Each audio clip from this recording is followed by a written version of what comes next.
Good evening, everyone. Welcome to Orleans, Massachusetts at Eldridge Park. The Falmouth Commodores back after a day off to take on the Orleans Firebirds on this Wednesday night, the Cape Cod League. I'm Zach Surdenik alongside Venezia and Destiny Sanchez.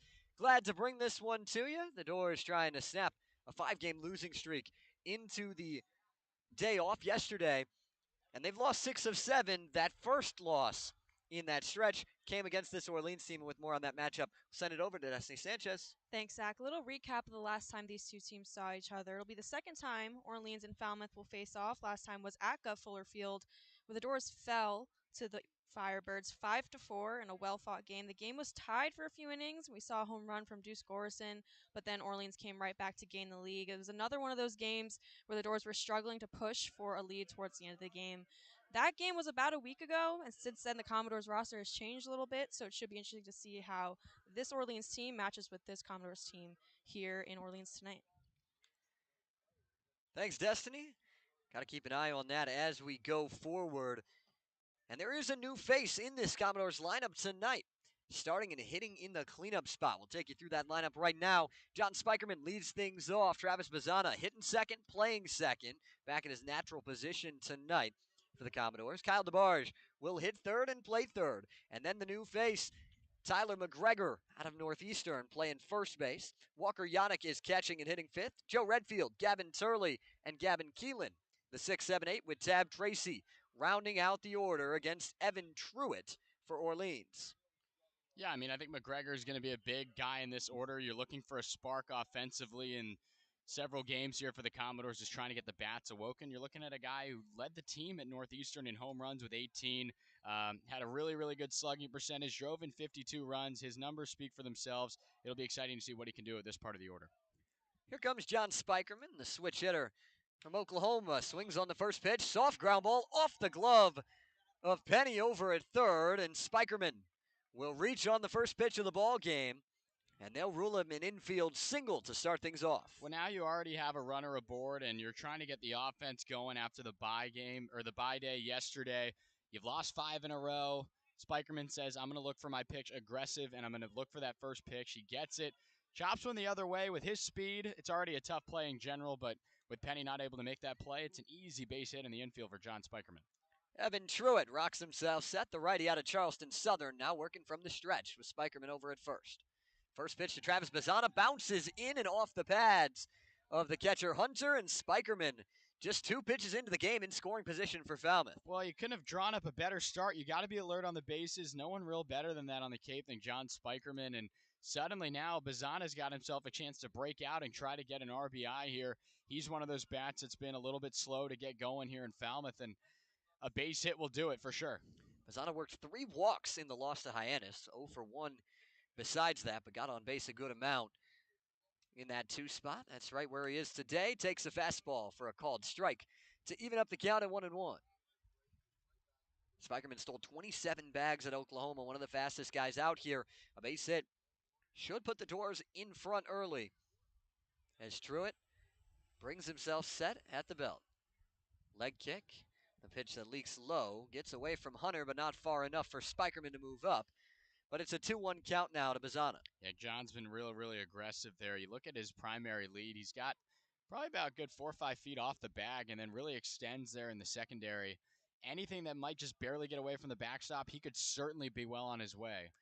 Bazzana angles that bat almost downward over his left shoulder as he awaits the pitch, brings it up and drives one out to left center. That's deep. Casey going back. He'll make the catch running towards the wall. Spikerman moves up and is in there standing up. So a fly out, but a productive out for Bazzana for out number 1. Well, that thing nearly got every bit of 350 it is out there to left center. Look good off the bat here from Bazzana. Kind of a weird formation here in the field. 434 straightaway center field. It's going to take probably a driver or a 3-wood to get it over the fence straightaway center. But hey, good speed by Spikerman on the left side of the outfield to still be able to tag and move up to third. And now another ball like that to the outfield or anything through from DeBarge will give the Doors the lead. Infield in on the grass in the first inning with 1 away against Kyle DeBarge, who takes called strike on the outside edge. DeBarge had a good season at Louisiana. Has been good for the Doors to this point. 9 for 35. 6 runs batted in, looking to make it 7. He'll take low and outside, and it's a 1-1 count. And Zach, he was really the only spark for the Doors in that 3 spot in the order the other night in the loss against Hyannis. Had an RBI knock, 2 hits on the day. I like DeBarge at this part of the order, especially with the guys ahead of him getting on like John has here in the first. Has that open stance from the right side, takes inside on a fastball. The count now 2-1. Infield is in a big space up the middle as Farrow a few steps towards the third base side against the righty. Breaking ball misses outside, and DeBarge quickly ahead 3-1. Well, just taking pitches, working well. Truitt now taking a little walk around the mound, getting in his head a little bit here. The Doors taking good pitches, and the guy waiting on deck, Taylor McGregor. Sun peeking through the clouds here at Orleans. 3-1 fastball shot to the screen. Count runs full to DeBarge. It's 3-2. 1 away. Doors trying to get ahead early. Spikerman still stands down at third base. And Truitt, 1-0 record with Orleans to this point, a 3.77 ERA. Takes a deep breath as he comes set. Righty delivers the 3-2. Chopper foul back towards the on-deck circle. Tyler McGregor is waiting. And another 3-2 upcoming. Yeah, way to fight, way to work there with DeBarge. Looked like a breaking pitch, almost like a changeup into the right-handed bat of DeBarge. Works another one. You've seen a couple of these different pitches that Truitt throws. Could get on a hot one here and put it back up the middle. Wind is gusting in from center field. The 3-2 breaking ball popped up behind home plate. Hunter may have room for it, and he'll run out as it hits the net. And DeBarge has new life.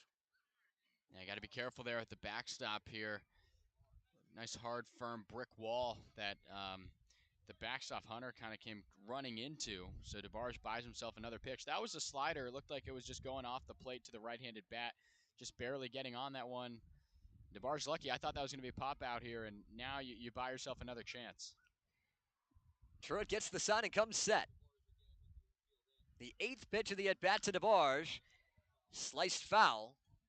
Up over the hill. Fans all over the hill here, down the entire first base line all the way out towards the right field foul pole. Lawn chairs and beach towels galore at Eldridge Park.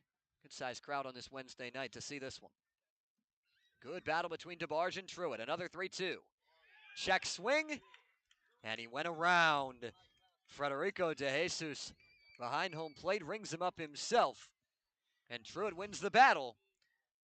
That early base runner for Falmouth, but he's still standing on third with 2 away. Yeah, just a tough pitch to kind of sort of go 50-50 on from DeBarge. Thought it looked okay from here where we're sitting, Zach. I would have liked to see maybe a check down to the baseline there, but nonetheless, the call made behind the plate. Now it is Tyler McGregor, the big first baseman out of Northeastern, takes inside. 1-0. You mentioned the 18 home runs from him this season with the Huskies. Put up good numbers. Trying to bring that here to the Cape. Takes high. It's 2-0. Massachusetts native, familiar with the area. Hoping to feel at home quickly in the middle of this Falmouth lineup. It wouldn't be a bad time for it. This offense needs a bit of juice, and you got a good bat in here to spark it. Infield is deep now with 2 away. McGregor shoots one out into left center. Running it down is Casey. Actually, it drops in front of him. Wow. Well, the wind was gustling, Zach, and Casey came in pretty hard and had a bad beat on that baseball. Last-second adjustment just tips off the glove. Just a straight-looking routine out to end this inning, and the Commodores catch a break. That's exactly what happened, and it's 1-0 Doors. I think that's probably going to go as an error, but we'll see. It was a good amount of distance to run, but Casey looked extremely comfortable coming up to that one. Now Walker Yannick up. It's 1-0 Falmouth in front. That runner over at first base. And a 1-0 count to Yannick. Yeah, the big board here at the field says 2 hits for Falmouth. Nothing yet on our Point Streak app that has all the updates for us. Yannick hits one high to center. Casey is back on it. It's not going to be near deep enough to get out of here. Casey will make the catch on this one to retire the side. But the Doors get on the board in the top of the first. and give some run support for A.J. Causey coming up on the other side of the break.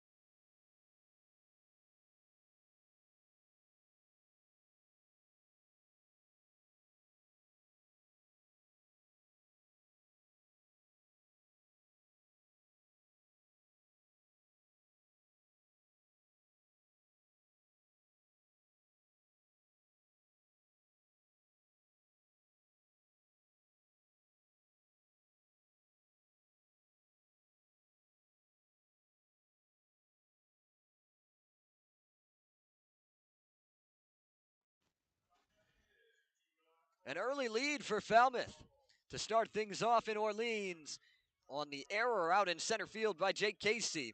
And that gives A.J. Causey some room to work with against this lineup for Orleans. Joe Oyama leads the league in batting average among active players, and he leads off. Playing second base, Andy Blake and Eddie Micheletti Jr. Round out that top three, Matt Hallbeck, Jack Penny, and Jake Hyde. The middle part of the order with Jake Casey, Henry Hunter, and Drew Farrow to round things out for Kelly Nicholson's squad. An Orleans team that's been red hot as of late.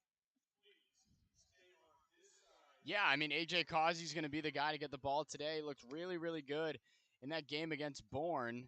Went 5 innings. At the time, up until Carson Montgomery's start the other night, was the most that Falmouth had put together. A big, ugly number early on, but after that, really settled in, had a couple of strikeouts in the effort. And you're looking for similar stuff from Causey. You're looking for length because of some of these games that have gotten ugly in terms of the deficit Falmouth has faced. A lot of these pitchers have come out of the bullpen and used a lot of arms, but for Mike Landry, you're looking for innings to be eaten up here by Causey, and he's certainly got the stuff backing from his last start to do that here today on the road in Orleans. Here's the defensive lineman for Falmouth. Behind him, Gavin Turley, John Spikerman, and Joe Redfield, the outfield from left to right. DeBarge is at the hot corner at third. Gavin Keelan at short. Travis Bazana at second. Tyler McGregor brought in that run via the error. He's over at first. Walker Yannick behind the plate, catching the balls and strikes. From A.J. Causey, has that tough arm slot from the right side. And Oyama steps in out of UC Irvine. Crowds the plate from the right side, swinging at the first pitch. Chops it to second. Bazana makes the play, moving to his left for out number one. Yeah, really good start for Falmouth, just delivering a nice hard strike in there. You know, Oyama with that league-leading batting average, going to try to get on his pitch early. Got to hit really well. Pull side, making Bazana have to move a little bit to his right. Kind of sort of bobbled it, maybe on the transfer just a little bit, but good for the Beaver there to stick with it and deliver the throw to the new target at first, and one pitch, one away. First pitch misses inside to Andy Blake. Tall left fielder out of Duke. Sinker, slider, changeup, and then a cutter that A.J. calls a rise ball from his angle. There is the slider, and it's 2-0 to Blake. That's a tough pitch to pick up. That slider starts at your front foot and then ends up making the catcher move to his right to this right-on-right matchup.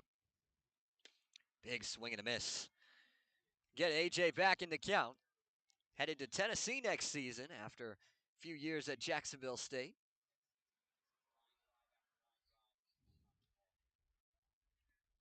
Works exclusively from the stretch, and it's chopped off the foot of Blake on the 2-1.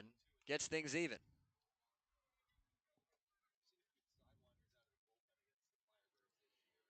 It's a really good start here, though, from Falmouth. You like the at-bats they were working. Causey hitting the strike zone here right out of the gate. Blake bends the knees more, widens the stance with 2 strikes. And takes strike 3. Causey freezes him on the slider for out number 2. And a quick punch out for A.J. Causey. Yeah, it's interesting because, you know, it looked like Blake sort of went at that, but I thought he held up his swing. I think that was sort of a friendly call. You like to see it, though, right out of the gate. Causey getting his first strikeout. 2 up, 2 down, just like that. Now Eddie Micheletti takes a called strike to start the at-bat. Causey pounding the strike zone early. 250 average for Micheletti out of George Washington. Takes outside on the sinker. 1-1 count. Falmouth in the road black uniforms with the gray pants, maroon stirrups with those white socks. Orleans in the white home jerseys, red Firebirds across the chest. Causey delivers another sinker that misses outside again, and it's 2-1 to Micheletti. Not much of a shift here for Falmouth against Micheletti. Lefty shoots one right back to Causey on the mound. Underhand flip to McGregor in time, and a 1-2-3. Bottom of the first worked by A.J. Causey. It's 1-0 Falmouth as we head to the second on the Commodores Radio Network.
Redfield, Turley, and Keelan.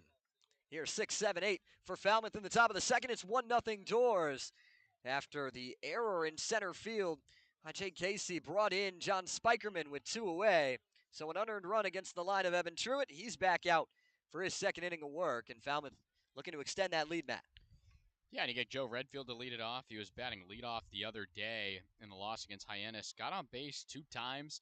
I liked what he did there at the top of the order with Bazana. All 3 of those guys, check the 2 guys, reached 5 times yesterday, or 2 days ago rather, against Hyannis. You want to keep that again this time. Called strike on the first pitch from Truitt. Delivers from the windup. Redfield shoots it out to left. Blake is back on it to make the play for out number 1.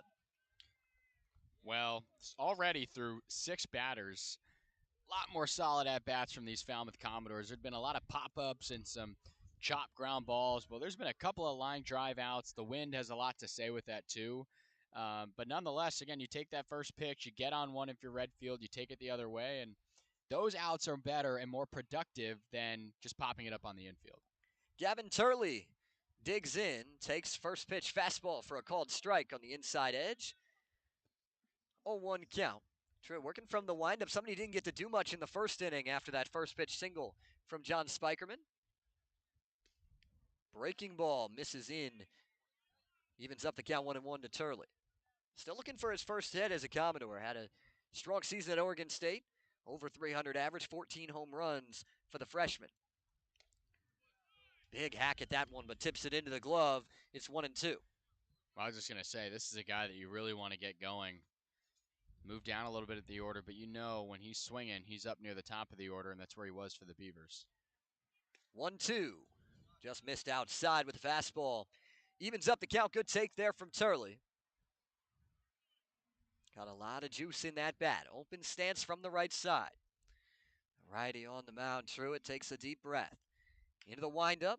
Breaking ball popped up on the infield. Oyama moving to his left to make the play for round number 2.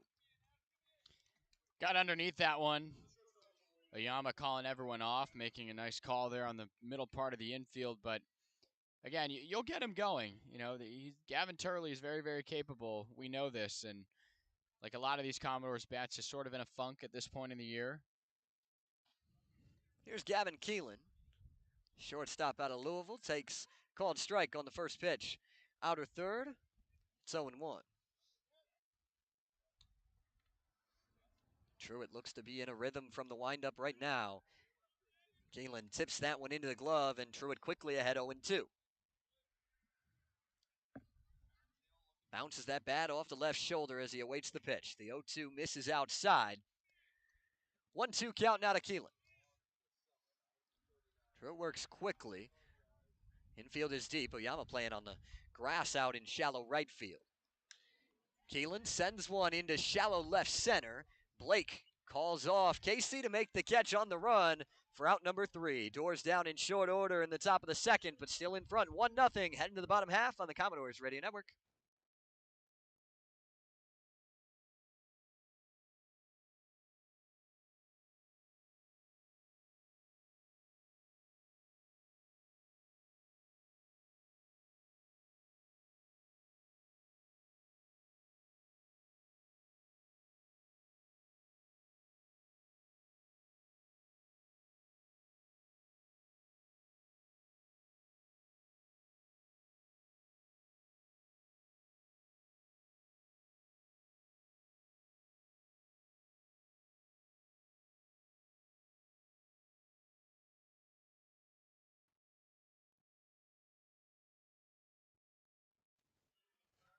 Bottom of the second inning from Eldridge Park. Falmouth with a 1-0 lead, but before we get back to the action, Destiny Sanchez has a message from Cape Cod Healthcare. Thanks, Zach. Cape Cod Healthcare is proud to be the official healthcare provider of the Cape Cod Baseball League and shares a reminder that blood donated to Cape Cod Healthcare stays on Cape Cod. Help save the lives of your friends, family, and neighbors. Learn more at capecodhealth.org/blood center. Cape Cod Healthcare, caring commitment community. Thank you, Destiny. AJ Causey back to the mound on a day in the Cape League where every team is playing a cross-divisional opponent tonight. So a chance, if things go right for Falmouth, try and gain some ground on some teams. Yeah, you'd really hope so. We're now past the third of the way through the season, and things obviously not the way the Doors would have wanted them to this point in the year. And, it's the team you take advantage of on the road here. It'd be great moving forward. First pitch swinging from Matt Hallback. Chops one into right field, a base hit. As Hallback stays hot, he was really good against Falmouth the last time these two teams played and finds himself with an early single to lead off the bottom of the second. Well, that was a routine ground ball to the second baseman, but the Doors were playing the heavy shift to the left side of the infield, and the only guy on that side of the infield was the first baseman, Taylor McGregor. No chance for him to make that play, and leadoff man to work with here against A.J. Causey. Jack Penny shoots one towards the same spot. Mazzana Fields turns across his body. The relay is not in time, but does find Keelan for the fielder's choice. A nice job there at second base by Mazzana. The leadoff man in Hallback is retired. Penny reaches. So man still aboard, but one away. Yeah, not bad. I mean, that one was a slow little chopper to the left of Bazzana. So when he fields it, he's running away from the second base bag. Really tough to flip your legs like that and deliver a strike over to Keelan and still had the wherewithal to maybe have a chance for the double play. Tough turn there, but you'll take the lead runner. Causey delivers low to Jake Hyde. Early 1-0 count in this at-bat. That was just the third pitch of the inning for Causey and the 13th pitch of the outing so far. He's been very efficient to this point. Double play depth up the middle. Three-step lead off of first for Penny, being held on by McGregor. Called strike as Hyde takes on the outer third. Even up the count 1-1. Hyde digs back in. Standing tall in the box, feet close together. Big bounce of the bat off the left shoulder and takes low from Causey on the changeup. Hyde ahead in the count now 2-1.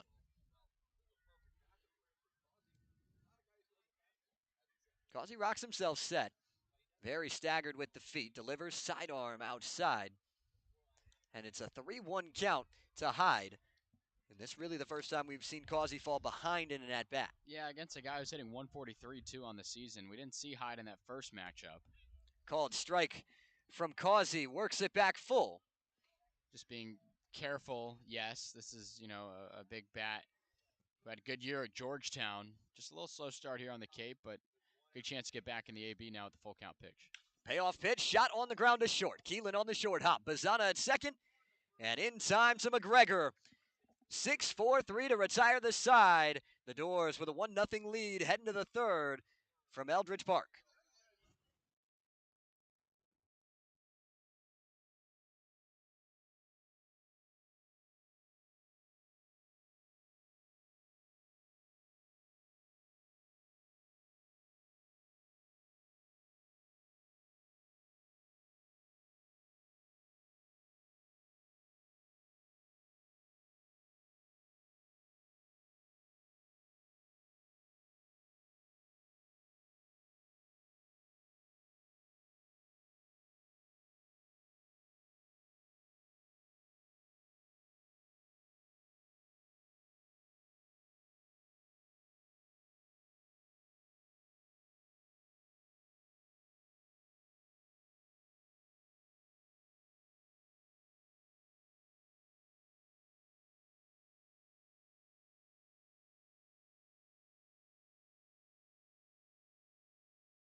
Top of the third inning from Orleans, and an early 1-0 lead for Falmouth.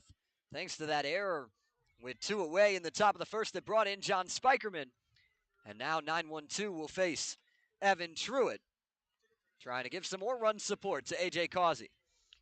Yeah, I mean, right now you're getting help in the infield. The Commodores' defense looks lively, and again, you're getting the bats back up there quickly. You're not keeping yourselves out there defensively. You're helping out your pitcher, A.J. Causey, who had a lot of length, as we talked about, after getting settled in the first time through the order against Bourne. Well, this is the first time through the order here against Orleans, and he looks very, very good. This is what you want to see from Falmouth, who is about to flip the scorecard over with John Spikerman on deck. Tab Tracy up, then John Spikerman and Travis Bazzana. So with the switch hitter and Spikerman, it'll be 3 straight guys hitting from the left side against the righty in Truitt. Delivers the first pitch inside to Tab Tracy, and a 1-0 count to the Texas A&M Aggie. Had himself a good start to the year for the Doors, hitting 300 to this point in the summer. Big cut and a miss out in front of that pitch. Evens up the count 1-1. Yeah, I've been real impressed with what I've seen from Tab, primarily down in the order, too. He takes advantage of his opportunities down in the 9th spot.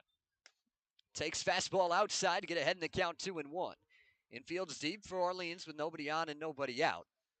Outfield playing pretty much straight up against Tracy, a guy that's hit really well against righties this season. Goes fishing on that fastball outside, casted the arms to it, but came up empty. It's a 2-2 count. Takes a deep breath and digs back in. Slightly open stance from that left side. Bends the knees, angles that bat over the left shoulder. 2-2, shot foul as he pokes it down the left field line. Yeah, he just slapped at that one a little bit, just fighting off a pitch that he wasn't expecting. And that's okay, because now you can buy yourself another chance to look for one. Tracy digs back in. Truitt from the windup. 2-2. Chopper on the ground left side. Faroe Fields, throw across, just gets Tab Tracy. Was motoring down that first base line, but out number 1. Yeah, I mean, a good battle by Tab, right? I mean, he's battling off pitches, fighting for some, nearly pulls one off there with his legs, and that's why you have him down in the 9th spot, because he can act as a leadoff man for this guy stepping into the circle right now, John Spikerman. Spikerman singled in his first at bat, hit a soft ground ball down that first base side, went off the glove of Penny, who was trying to field it in the hole. Trying to get himself going. He's a tough out anytime he digs in. That combination of speed and power takes the called strike up and in. Well, Zach, we've seen him get on a lot with walks and finding ways on, even an error, a couple of times, but just waiting for his average to pick up a little bit, too, in this one spot in the order. Takes low and in, breaking ball to even up the count. Spikerman, 27 stolen bags at Oklahoma, can fly out of that box. Has more power from the right side as a switch hitter. Tries to get into a gap here from the left side. Takes a cut and a miss on a fastball that's elevated. And it's a 1-2 count to the Doors leadoff man. He came around to score the lone run of this game. Widens the stance with 2 strikes. Takes fastball high and outside. Truitt tried to get him to chase upstairs, but Spikerman lays off it to even up the count. Truitt already on the mound, ready to go as soon as Spikerman steps into the box. The 2-2 pitch.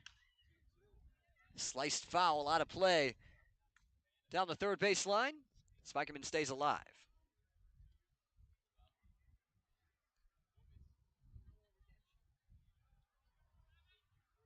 Wearing those bright red batting gloves.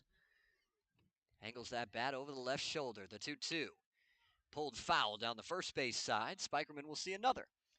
I guess a little out in front of that one. You could see him waiting on it, though. It was a good read by him in the box. Just rolled it over foul. That was the breaking ball from Truitt. He's gone to that fastball a good amount, too, in the 2-strike counts that he's had. The Charleston Southern Buccaneer delivers fastball inside to Spikerman to run it full. That's a nice take here. And you got a bat that's very hungry to get going. And Bazzana had a nice line drive out to move Spikerman. He's waiting on deck. Let's see if John can find a way to get aboard. The 3-2 from Truitt. Breaking ball, cut on and missed. That's tough because he waited on it. You could see him in the box. He made a good read there, but just right over the top of that hook from Truitt. That's a second swinging strikeout that Truitt's picked up there on the hill. And now it's up to Bazzana to find some two-out magic here in the inning. Some continued good at-bats from the Doors, but Truitt has settled in. 6 straight retired for him. Takes a called strike. 0-1 to Bazzana. Bazzana flew out to deep left center in his first AB. Takes changeup low. Evens up the count 1-1.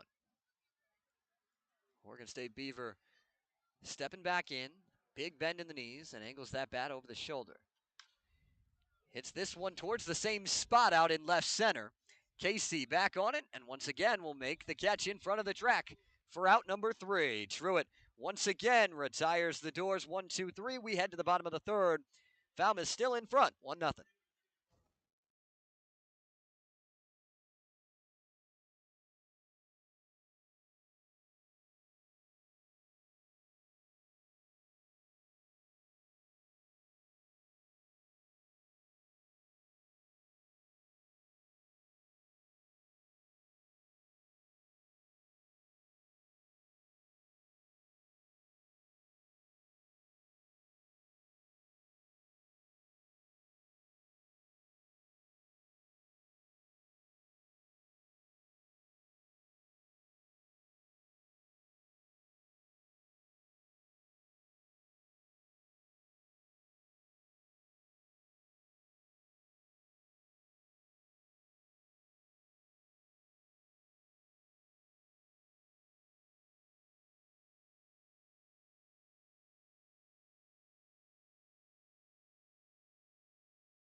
Seven, 8, 9 to face A.J. Causey, who retired the first 6.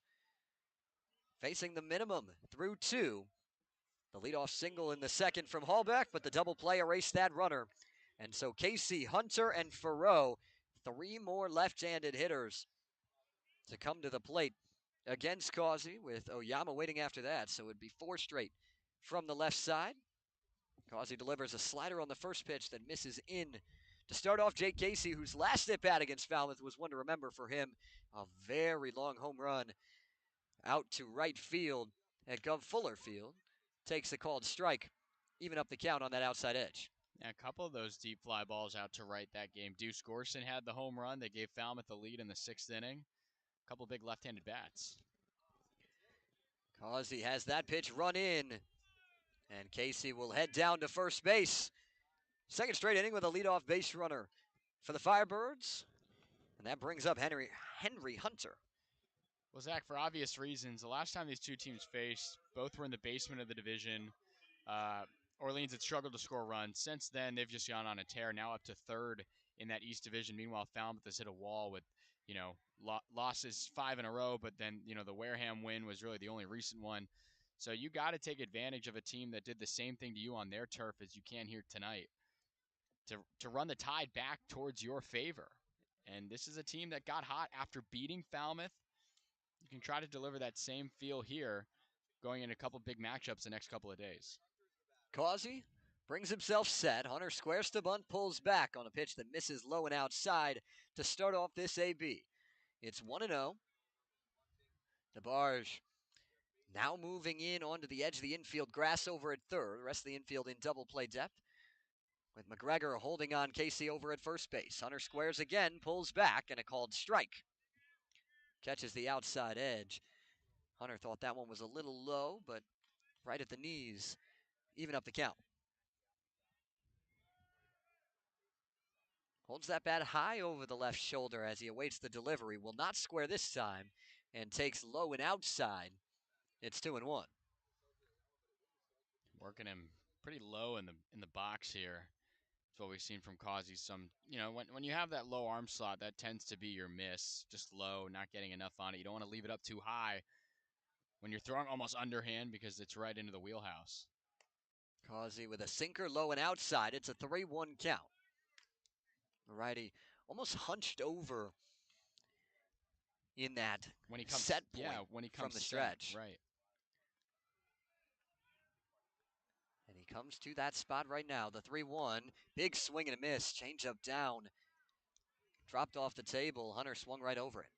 That was the best pitch we've seen from Causey so far. He's had a couple of these so far. Down 3-1 in the count. Gets you back in the count. Can he find the put away for one more?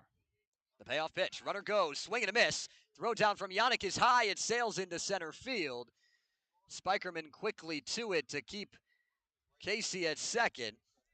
So he gets the strikeout, but a stolen bag from Casey puts a runner in scoring position with one away for Orleans here in the bottom of the third. So that answers the question. He's in a 3-1 count. Fires back 2 changeup. Same swinging result right over the top. And when you're Hunter in the box here, you're just trying to, when you see the ball diving low on you like that, you're trying to almost golf it just to stay alive, maybe foul that one off because it just falls off a table like that. Really, really good set of pitches there from Causey to get the swinging strikeout. Now with a runner at second, Causey more straight up in his set position. Fires a sinker outside. Very interesting to see such a different stance from Causey, whether the runner's on first or second. Gives a look back to second. Fires outside again. Just misses on that 1-0, and Causey now having a battle from behind again. This will be the 30th pitch of the outing for the Commodores starter. 15 strikes, 14 balls so far. This one's a strike as it's fouled back over the street that's behind us here at Eldridge Park. Some cars always have to beware driving down that street at this time of night. That's true. This is our first time here of 2 visits to Eldridge Park. Right up behind the plate, basically, right on the, in the backstop area here. Sinker low and outside, and yet another 3-1 count. Worked by a Firebirds hitter. Farrow out of UCF, looking to flip the lineup card over. Joe Ayama on deck. Switch hitter in Farrow, standing from that left side. Hands tight towards the ear. And he takes outside again. Causey struggling to find the zone here as Farrow works a walk, 2 aboard on not a single ball put in play this inning for Orleans. Yeah, no, he tried to what looked to be the slider there to run back, away from the left-hander, back towards the zone. He struggled with the fastball. He used it in the 2-0 count, the sinker there to find a strike, couldn't find it. It's been the changeup that he's gotten swing and misses with. That's led to some of this, no ball put in play and getting the bases to where they are now. Oyama squared to bunt, but pulled back on a pitch low. DeBar's playing in on the grass at third. McGregor is deep over at first. Oyama does not square on the 1-0, and Causey again missing outside with the sinker. Yeah, Federico De Jesus not giving him that call on the outside. We've seen a couple identical pitches to that on the outer half. And he's staying firm there, saying that's not it. He's got a friendly hitter zone away from the left-handers. Big swing and a miss. Oyama down to a knee on that 2-0. He was trying to send that one down the right field line. A little out in front of it, comes up empty. And that's the changeup. That's the pitch that's worked for him over the last 3 at-bats for strikes. Out of a jam here. I don't know why you'd go to anything different. Speeds it back up, and Oyama late on it. Shoots it foul. Causey evens up the count. It's 2-2. So that time the fastball in to the lefty. It seems like he'd been working pretty religiously away from the left-handers with his fastball, and the arm side run of that sinker. Different story, though, when you jam it to the lefties because then it comes back over the middle of the plate for a strike. The break even. Outside. Once again with the sinker and another 3-ball count. It's run full to Joe Ayama. Yeah, it's that same pitch again on the outer half. I mean, I think you got to go to that changeup here and look for a swing and miss. The fastball has been relatively inconsistent, especially on the outer half of the plate. The payoff. Outside, does go to the changeup, but misses in that same spot. And Orleans has loaded the bases without a ball in play, and there's one away for Andy Blake. Yeah, not the combination you want to have for Andy Blake to step in there right now. But Mike Langer, really good job now with a good timely mound visit just to gather everyone and see what's on here, how you want to work specifically here. Maybe, hey, the fastball outside wasn't really working. Well, now you have a righty, so if you are hitting that same spot, it's going to go into the barrel, into the swing path of the right-handed bat of Andy Blake. So you kind of have to work differently here, especially the situation the base is fully loaded. Blake went down looking on a slider in his first at-bat that caught the outer edge. And now he stands in with the bases loaded. Causey with that meeting on the mound with Landry trying to settle himself down. Pretty much everything that's been in play by Orleans has been hit on the ground, and that's a good thing if you're Causey in this type of situation, as you've got play at any base, try and get a double play, and you could be out of this inning on one good pitch. And that's what his arm slot's meant for. You're meant for coming low, having the ball come at a different angle. It's meant that typically sidearm guys are heavy in strikeouts, or they're going to get a lot of ground balls. And you're right, that's exactly what the doctor's going to order here. And I'm sure the pitch selection they talked about exclusively in that conversation will have to do with that. First pitch runs in off the glove of Yannick. That's going to score a run. And Orleans gets one across. Yeah, that can't happen. That's a fastball. Yannick not having to move a whole lot, just kind of sticks his arm out there to the left, and it just tips off the glove. But, I mean, you can't afford some of those mistakes given the offensive struggles this team has had of late. Hopefully you can still get a ground ball here, but now the infield's in on the grass because you don't have a double play in order. Wild pitch brings in a run, and Blake trying to do more for Orleans. Pops one foul out of play. Evens up the count 1-1. Eddie Micheletti Jr. on deck. First real threat against Causey, who retired 6 up, 6 down in the first and second innings. Now running into trouble in the third. We're even at one apiece. Blake skies one into shallow right. Redfield running in. He's got a good arm. They will not send Farrow, and smart decision as Redfield delivered a bullet towards home plate. So Causey gets an out without bringing anybody across there. So a chance to get out of this and limit the damage and keep the game tied. Yeah, that's big. That's really big. You got Blake, the righty, got jammed on it there and just popped it up a mile into the air. The infield of Falmouth didn't even flinch. She knew that the job was done. You trust Redfield's arm. You got a lot of speed over there, third, and Ferret at the bottom of the order, but not enough speed to feel confident in sending him against a good arm from Redfield. First pitch to Eddie Micheletti Jr. is outside on the sinker, and it's 1-0. Causey with a couple of deep breaths on the mound, trying to settle himself back in and get out of this inning in a tie ball game. Takes outside again. It's 2-0. I don't think I've seen an outside pitch called for a strike to left-handed batters today, Zach, so far. I mean, Causey, maybe not by choice, could just be where it's going. He's missing a lot on the outside, and he has not gotten a call.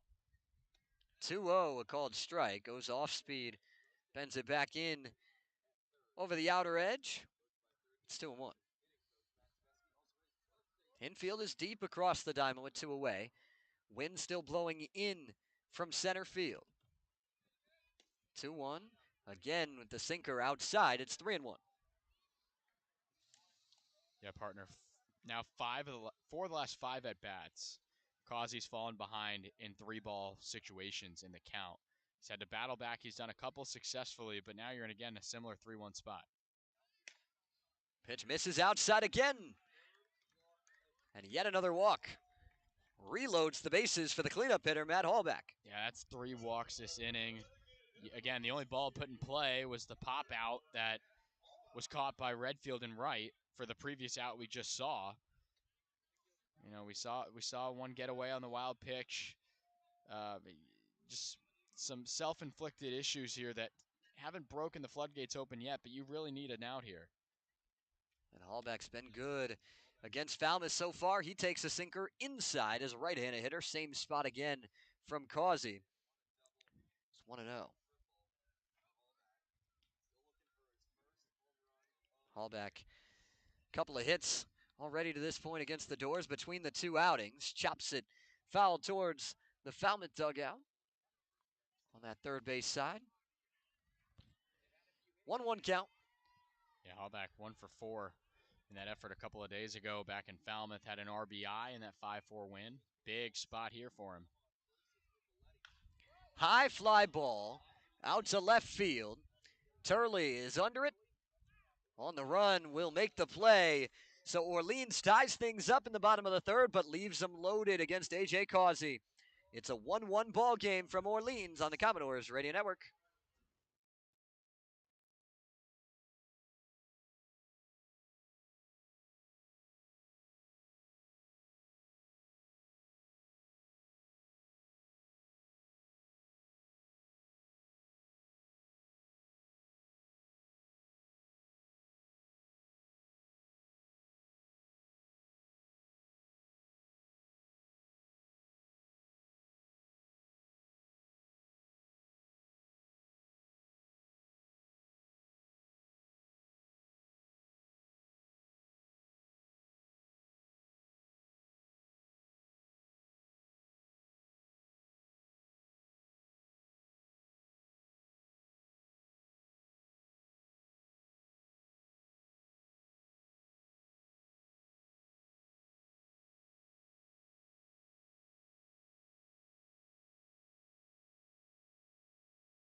New pitcher for Orleans is Chase Loomis, and he'll take the mound to face the middle of the order for Falmouth. Matt, you've got the numbers on Loomis. Yeah, Loomis only one stint so far, a 5-4 win against YD. He only went a third of an inning, gave up 2 runs, 2 of them earned, walked 3 batters, so certainly looking for a better outing here in his second appearance on the season out of Texas. Big lefty delivers upstairs with the fastball to start off Kyle DeBarge. He worked a 9-pitch at bat against Evan Truitt back in the first inning, but went down swinging. Now squares to one, gets it down the third base line. It's going to be a tough play. Charge, and they won't get him.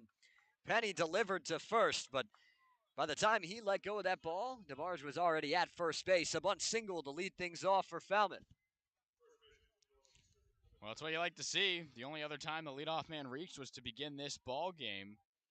Spikerman came around to score on it later. So DeBarge doing things himself, and you set up the new man again in McGregor. Second time he's come up today with a runner aboard. Lefty-lefty matchup. Slider for a called strike to start Tyler McGregor. Reached on that error in the first inning that brought Spikerman around. DeBarge has good speed, as you just heard from the bunt single. Got a 3-step lead. Loomis delivers with another breaking ball. Gets a big swing from McGregor, who comes up shaking his head. After that one, it's quickly 0-2.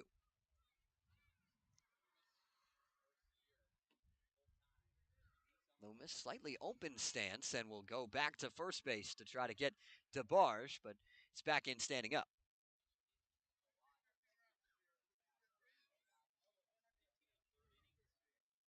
The southpaw gets the sign from Hunter and comes set. 0-2, fastball shot into right field, a base hit. DeBarge headed around second, and he'll chop the feed and hold there. Didn't want to test the arm of Micheletti. Back-to-back singles, and Falmouth in business in the top of the fourth. I really like what I'm seeing from McGregor. A couple of hard-hit balls, one on a line that resulted in, the error there in the first, and then here just rips one through the 4-3 hole over there on the right side of the infield. That one on a rope, one hopped into right field. And you're looking for a spark in this Falmouth team, and right now through 2 at-bats, I've been very impressed from McGregor. Walker Yannick stepping in, flew out to center in his last at-bat, takes the fastball outside to start off this at-bat. It's 1-0 to the Sam Houston State Bearcat. A couple of Texans going at it in Yannick and Loomis. The 1-0. Yannick squares to bunt down the third base line. He can't keep it fair. And it's 1-1. We'll have to ask Yannick how many times he's bunted in his season with the Bearcats. Probably not all that often, given his power and slugging numbers, but in a spot where you're just trying to move it on and get that favorable, opportunity and maybe some speed. We'll see what they do over at third. Should Yannick lay another bunt down? Penny is playing in on the edge of the grass now at third. Double play depth around the rest of the infield. DeBarge takes off, got a great jump. The throw will go to second, try to get McGregor, and they got him. McGregor didn't get as good of a jump. He kind of tried to go after seeing DeBarge, thought maybe they'd throw to third, and the throw goes across the diamond to retire him. Well, not a lot of speed in McGregor. The reason you put the double steal on is to try to move both guys, and thinking maybe that the Firebirds attack the lead runner in DeBarge. Well, he's there safely, no doubt. It's risky to throw behind a runner, but it works out there. On the ground, the throw comes to the plate, and it gets away from Hunter. DeBarge is in safely. And Yannick reaches as well. It's 2-1 Falmouth here in the top of the fourth. Hey, not always how you draw it up, but it worked. The throw in got away from the backstop Hunter. DeBarge and him collided a little bit there, and DeBarge with a statement. He didn't necessarily touch the base right away because the ball got away, but then he stood up and took his hand and platted it on home plate with a stare down as well. You'll take that. Looked like it hurt him a little bit there, but he's all right now. 2-1 Falmouth. Yeah, he thought that Hunter was blocking the plate there, which, I can see the argument. He slid through and still couldn't get to the plate. I agree with him, as he should. He should feel that way, and hey, this is a contact sport. And if that was a closer play, there could have been more of a discussion going on right now, but nonetheless, a good break for Falmouth. First pitch to Joe Redfield missed. The second one runs in and hits him with a breaking ball. And now 2 aboard once again for Falmouth. The lone out to this point was the caught stealing. Yeah, on the bases, which again you don't hate because they went for the back runner in McGregor. So that's okay. DeBarge was still able to come in and score, and now you continue a situation here where there's only 1 out in the inning, and you're working along here nicely with second and first. It will once again go as an unearned run on the line of Loomis as they rule it an error on the throw from Farrow to the plate. That's what allowed DeBarge to score. But 2 aboard for Gavin Turley. Still just 1 away. Falmouth trying to extend on this newfound lead here in the top of the fourth. Bounces straight to the backstop, and both runners move on up. First pitch got away from Loomis. 2 in scoring position with 1 away. Again, not the way you always draw it up, but you will certainly take it for Falmouth. The team just looking for any amount of offense and runs that it can get, and support for its pitchers that have really been pretty solid for Falmouth during this tough stretch. Nathan Ward is warming for Orleans out in the bullpen. Right-handed pitcher out of Grand Canyon. And they intentionally walk Gavin Turley to load up the bases. After those runners move up on the wild pitch, they want the lefty-lefty matchup with Gavin Keelan, and they want the chance at the double play ball. That's exactly what it sets up, that favorable left-on-left matchup, but it's risky loading the bases here. And again, you only have 1 out. Slider for a called strike to start off Gavin Keelan. He lined out to left field in his last at bat. That was against Truitt. Now getting a look at Loomis. Sways back and forth as he awaits the delivery. Popped up left side of the infield. Penny has room and can't make the catch up against the fencing. And that is just a strike against Keelan. It's 0-2.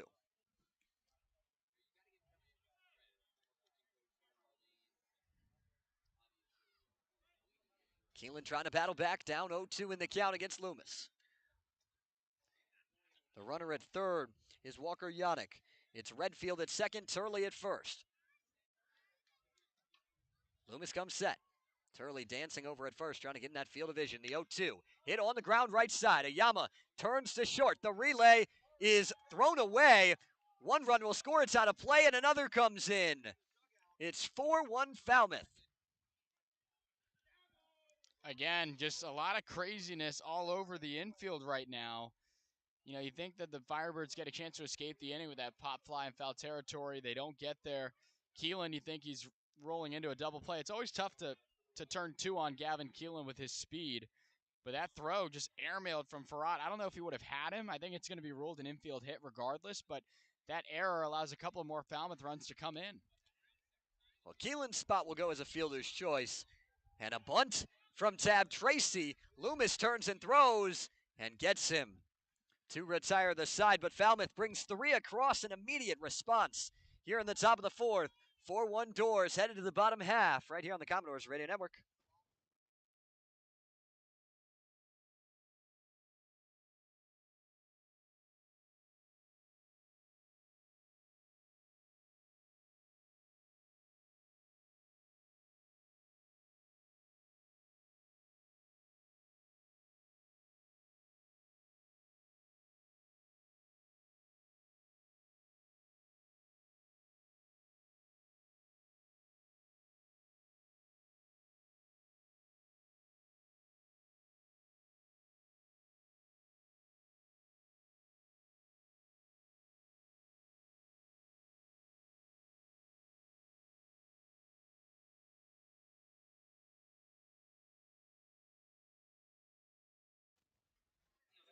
Falmouth brings across a couple in the top of the fourth to take a 3-run lead over Orleans, but that's just the one of the 5 games going on around the Cape League tonight. And with the scores around the league, we'll send it to Destiny Sanchez.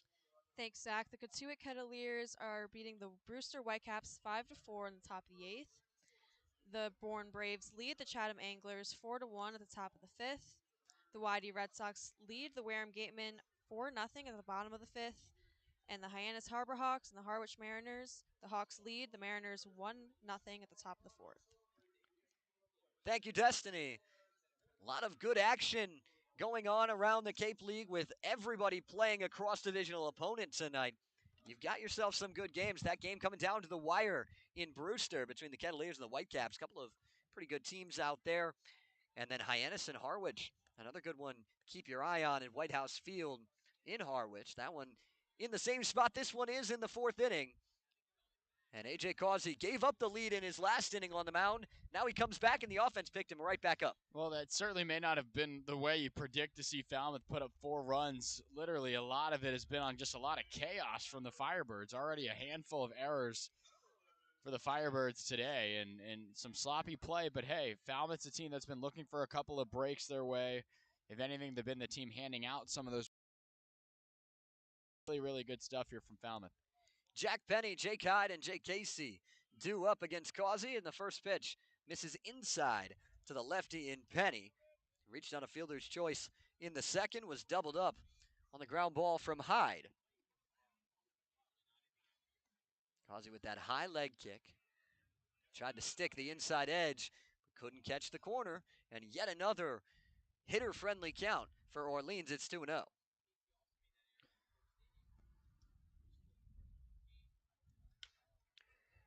Chopper to first. McGregor will field and take it himself for out number 1. Well, good thing to draw it up that way, I guess. I mean, look, you fall behind the count again. Probably not what you want to see out of Causey after all that time in the dugout to watch his offense help him out a little bit. But falling behind 2-0, you got to deliver a strike. You get lucky to have it rolled over like that. And McGregor, he's been involved a lot on this broadcast in his first game. He does it himself for the first out. Here comes Jake Hyde. Hit a one-hopper to short that turned into a 6-4-3 double play in his first plate appearance against the Doors this season. Takes a called strike. Sinker to start things off from A.J. Causey. Trying to find his comfort zone once again. Working first base side with that high leg kick. Ground ball left side. Bazana on a dive. He stops it under him. Throw to first. Won't get him. It'll be an infield single. A good effort from Bazana, but couldn't get Jake Hyde.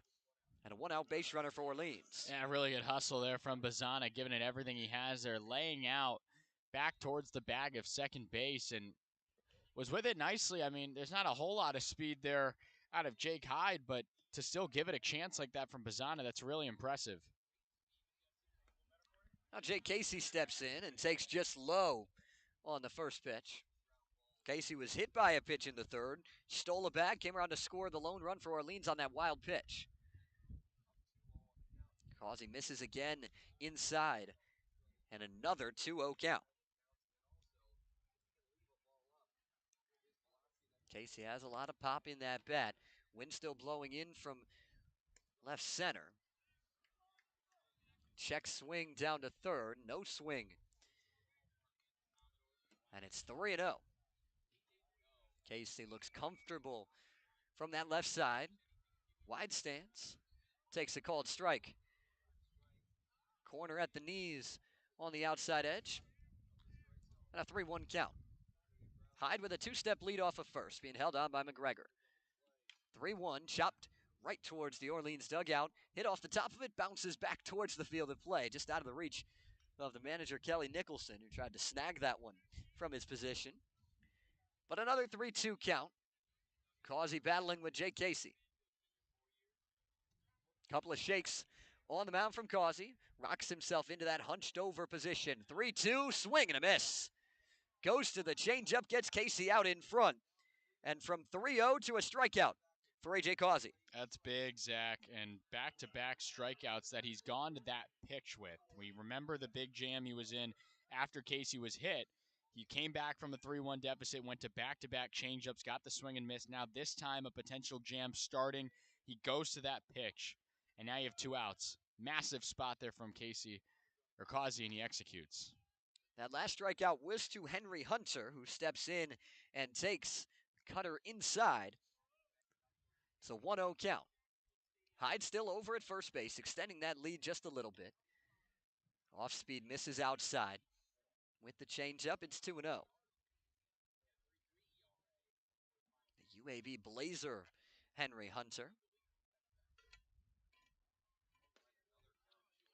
Takes inside on the cutter from Causey, and it's quickly 3-0 again. It's just weird. I mean, you shouldn't feel comfortable or wanting to work this much from behind, but it's worked out to this point, I guess. You can't deliver him anything perfect here. Changeup misses low, a 4-pitch walk to Henry Hunter. That's the 4th walk in the last 2 innings by A.J. Causey, and it brings up the tying run to the plate in Drew Farreau. Switch hitting shortstop. Drew himself a walk in the 3rd. Was stranded on the base paths.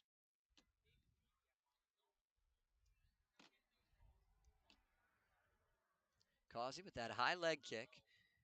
Misses outside as that one sinks away from the outside corner. And the difference with that pitch that misses low and away, it's never really a threat because of the arm slot. Right away, you can see that that's a ball. Comes back to it. A one-hopper to DeBarge. Fields it, backpedaling, and a strong throw. Gets Farreau at first. Mini jam there for A.J. Causey, but he gets out of it. It's a 4-1 ball game headed to the 5th on the Commodores Radio Network.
From the big lefty and Chase Loomis to the big righty and Nathan Ward for Orleans. He'll take over as the third arm on this bullpen day for the Firebirds out of Grand Canyon.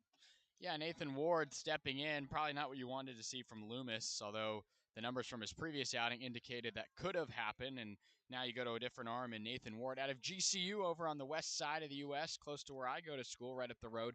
14 appearances, had a .72 ERA, earned 3 saves in later leverage situations with the Lopes in 25 innings, struck out 33 over 19 walks. Pretty solid stuff from the righty that just attacks you in that tall frame that he has up there. So could contest some difficulty here for Falmouth, from a guy, again, who works in late leverage. You're in the middle of the ball game here, trying to keep this 3-run lead exactly where it is if you're the Firebirds. Meanwhile, Falmouth against a guy who only has 2 or maybe 3 pitches. This is your chance to maybe attack and get on a guy who's not comfortable in these middle relief spots. Have a substitution as well. Fenwick Trimble is into the game for Drew Farreau. So Trimble out in left now as Andy Blake shifts to shortstop. And the top of the order for Falmouth, Spikerman, Bazana, and DeBarge. Ward working from the windup. Leg kick, Spikerman squares to bunt, pulls back, and that one hit right off of the home plate umpire, Federico de Jesus. And he is hunched over. He's going to take a minute.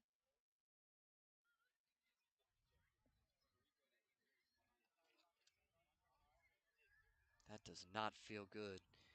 That fastball caught nothing but de Jesus. Yeah, I don't know. Just could have been a cross-up situation there out of the bullpen. Definitely not what you want to see in an immediate conversation. Not really because of just trying to pass the time, but Hunter going right out there to check on his pitcher to make sure both guys are on the same note here. But Federico now to his feet. It looks like he might appear to try to tough this one out, but that is not what you want to see. The trainer out to check on him. He seems to be okay as Kelly Nicholson, Jeff Trundy, both out there with him and giving him some pats on the back. He's going to take a second. Nathan Ward can bring it from that right side. And he came in with a fastball. That's just a weird situation, too, because Nathan Ward kind of feels weird about that, but also behind the plate, Hunter, because, you know, he's going to have a word with Federico right now. I mean, he wasn't really expecting that from what it looked like and jumped out there immediately. Now a fist bump between the two guys. I mean, look, as you're a catcher, when I would get back there for some games, the ump would say, all right, your job is to keep me safe. And it's true because you have the padding there for redirections and the sorts of and stuff like that. But you don't have enough gear back there to withstand taking the pitches at 95 plus, off your body. So, when the balls are low and you got to block, your job is to protect the umpire back there. And that's exactly what that conversation is right now. It's good to see Federico in a good spot, able to continue on in this ball game. Back to action, a 1-0 count to John Spikerman. The 6'8 righty Nathan Ward delivers the pitch. Chopper off the foot of Spikerman.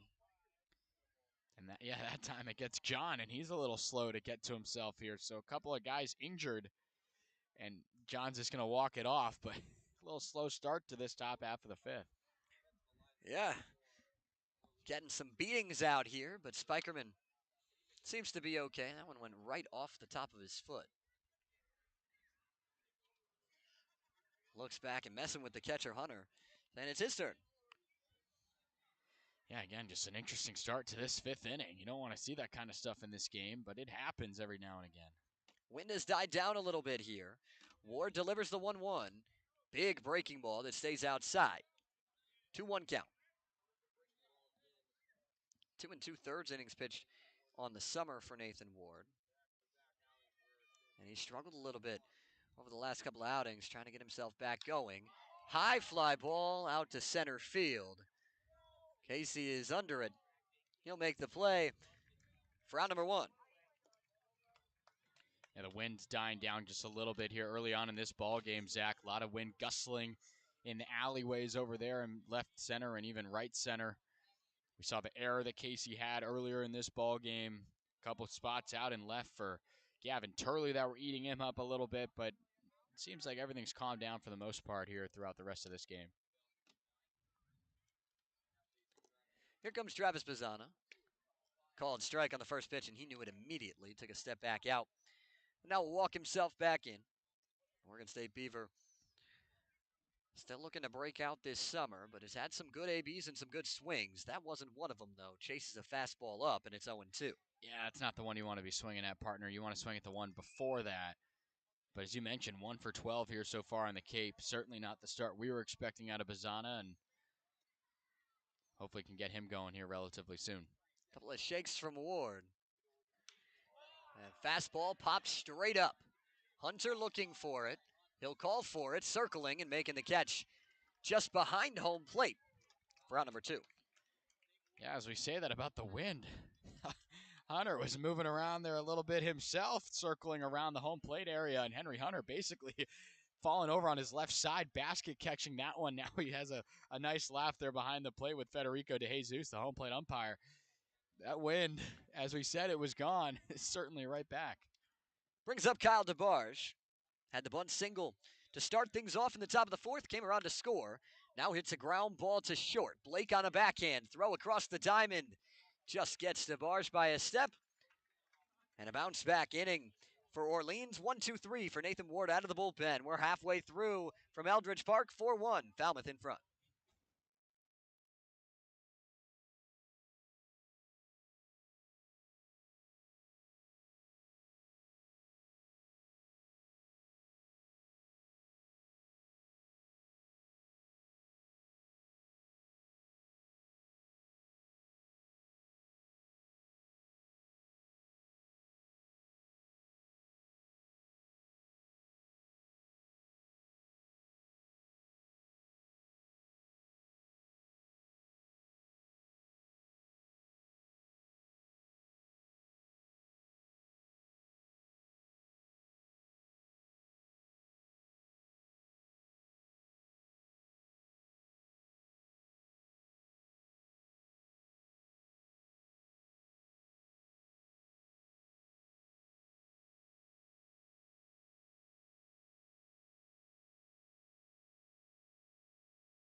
Parker Coyle taking over from A.J. Causey here in the bottom of the 5th inning of a 4-1 game between Falmouth and Orleans.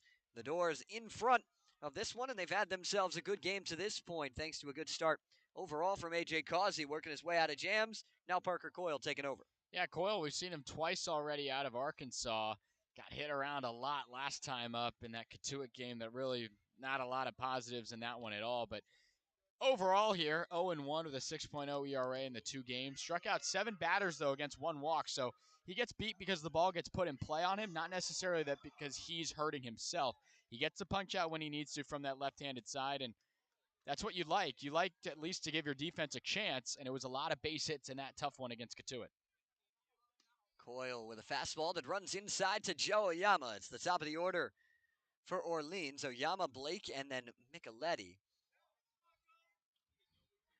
Lefty delivers. Fastball hit hard out to left. Turley back on it. Makes the catch about 10 feet in front of the wall for out number 1.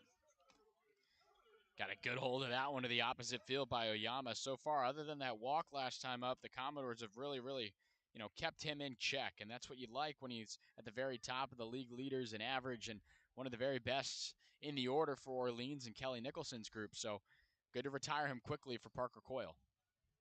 Now it's Andy Blake, who started the game out in the outfield, now playing shortstop. Takes the fastball high, the big righty out of Duke.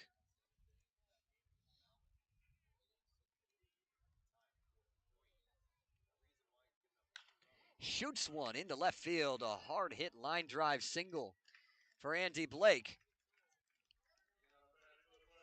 And a 1-out base runner for Orleans. Yeah, Andy Blake all over that one, just rips it to the 5 hole over there. And along the left field line. Too tough of a rocket for DeBarge, moving to his left to even have a chance to stab at it. It's a one-out base runner here quickly for Coyle. First pitch swinging from Micheletti, sends it out into left center. Spikerman takes charge and makes the play on the run for a one-pitch out number 2. Well, it maybe isn't by design to have guys in consecutive at-bats chase early pitches on you, but it works when they don't get all of them. So right there, obviously, Micheletti jumping on that one, not getting it.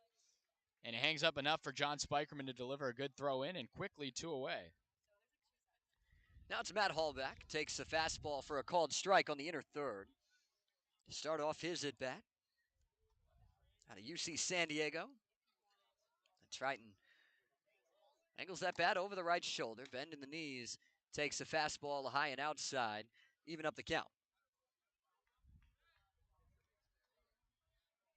Blake creeping off the bag over at first. High leg kick, curveball down. It's 2-1. Couple of former Columbia teammates over at first base chatting it up right now in Tyler McGregor and Andy Blake. Andy Blake was at Columbia this year as well, headed to Duke. Fouled back out of play on the 2-1 by Hallback, and then McGregor was at Columbia for a few years as well, the captain of that 2022 team at Columbia before transferring over to Northeastern. Coyle working from the stretch, rocks himself set at the belt. High leg kick and bounces one in off the plate. It gets away to the backstop.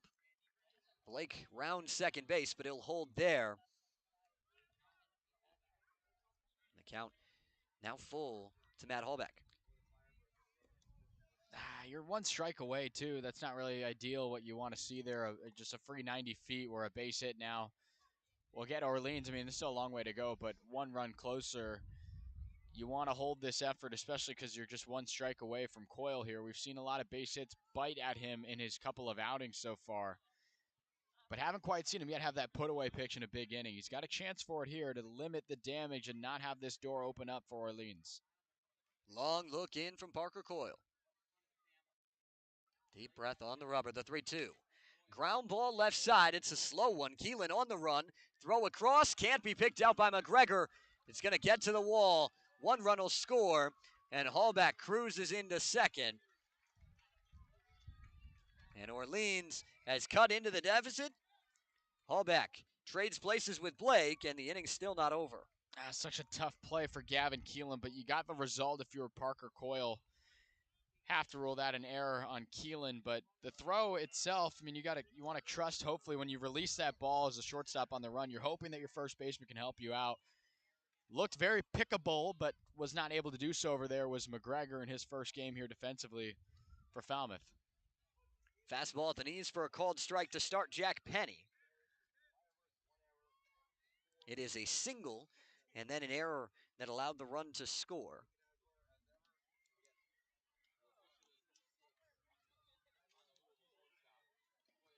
Curveball laid off by Penny. Just able to hold the hands back and even up the count. So an unearned run against the line of Parker Coyle.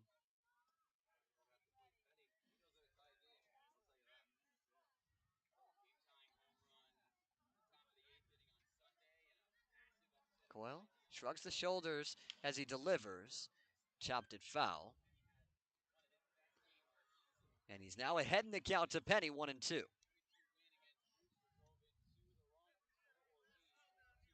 So out of the 6 runs between these two teams, 5 of them unearned. Yeah, that's what it's been. It's been a little sloppy today. But if you're Falmouth, you'll take anything to halt the losing streak.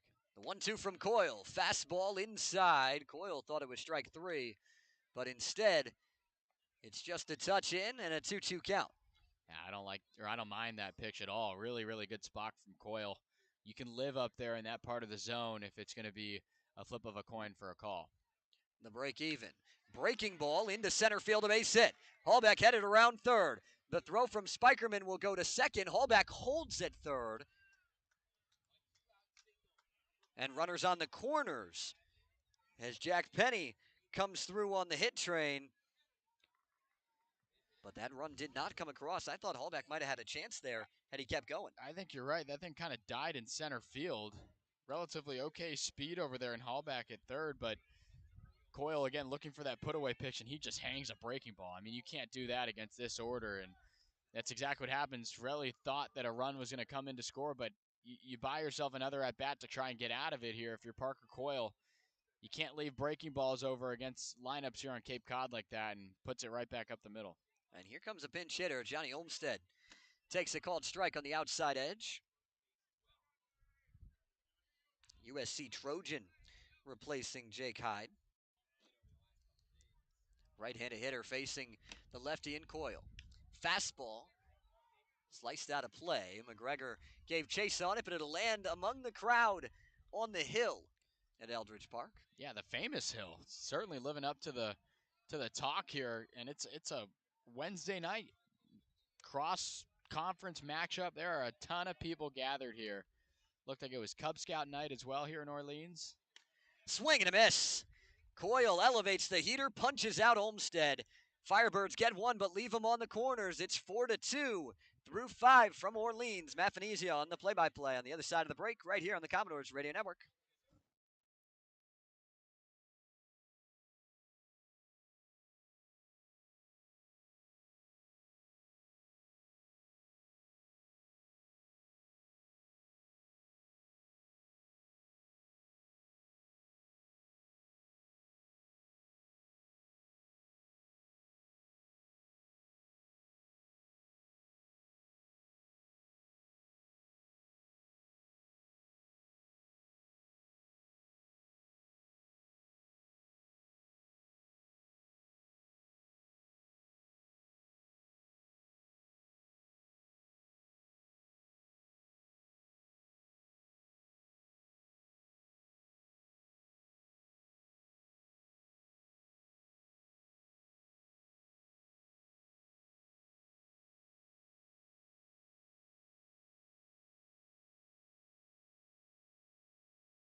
Ready for the sixth inning here at Eldridge Park. Matt Venezia, Zach Surdenik, Destiny Sanchez, another new pitcher on the mound for the Firebirds.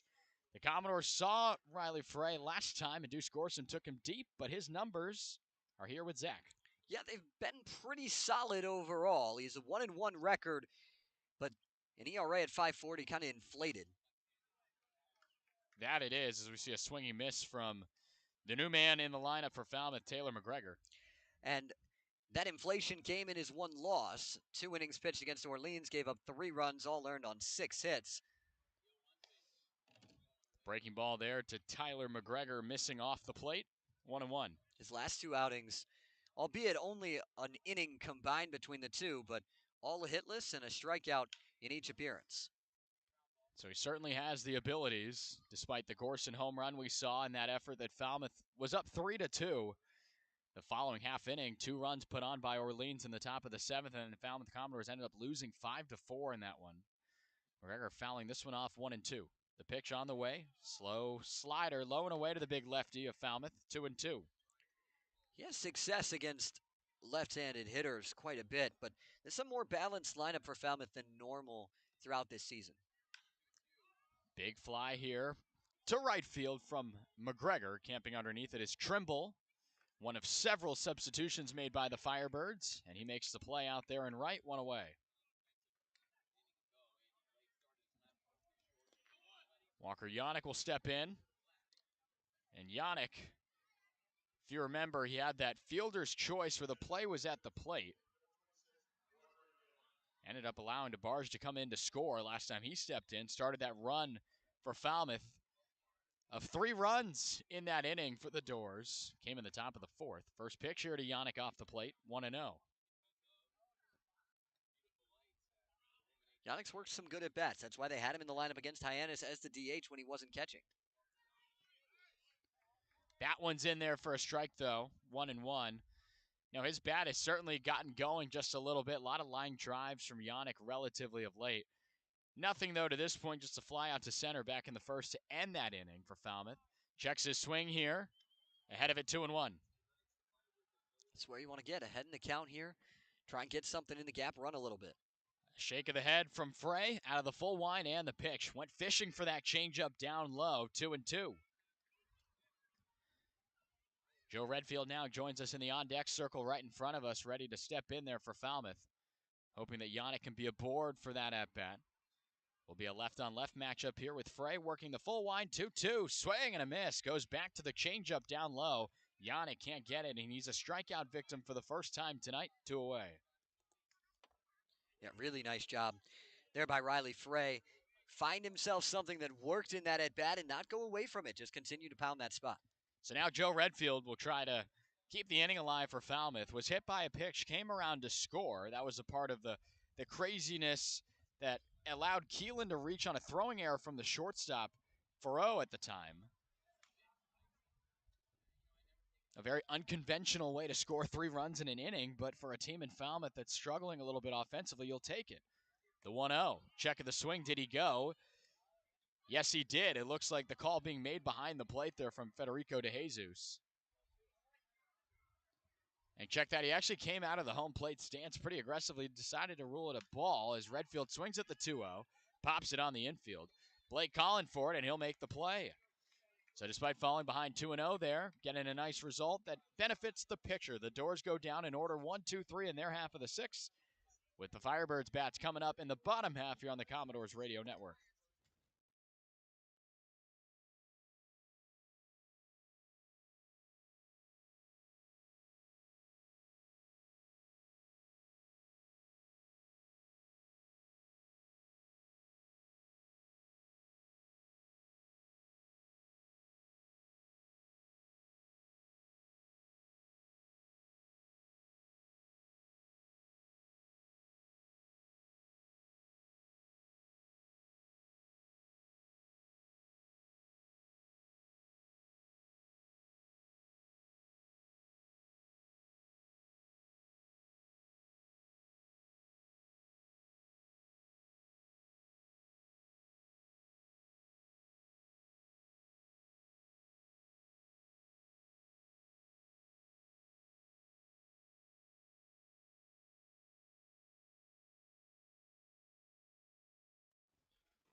Limited damage done against Parker Coyle in the previous half inning defensively for Falmouth. He's going to try and put up a big 0 here after the offense has put up 2 consecutive after that 3-run inning in the 4th. It's 4-2 in favor of the visiting Commodores here today at Eldridge Park. The first of 2 trips here on the road in Orleans.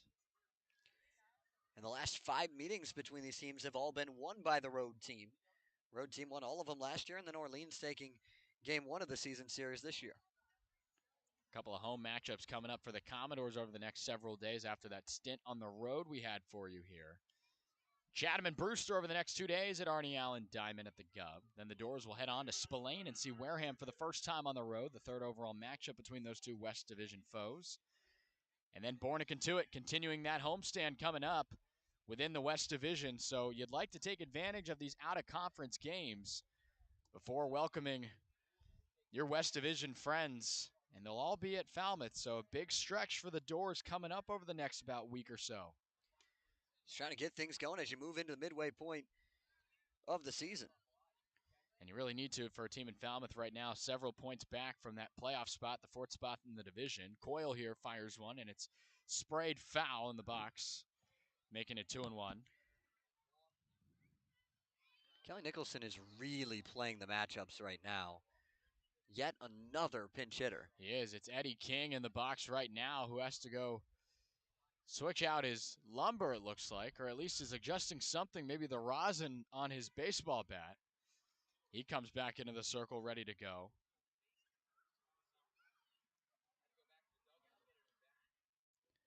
Looks to be accustomed with his new barrel in there now, and out of the full line, Coyle's pitch. Fastball up and away, stayed there, 3-1.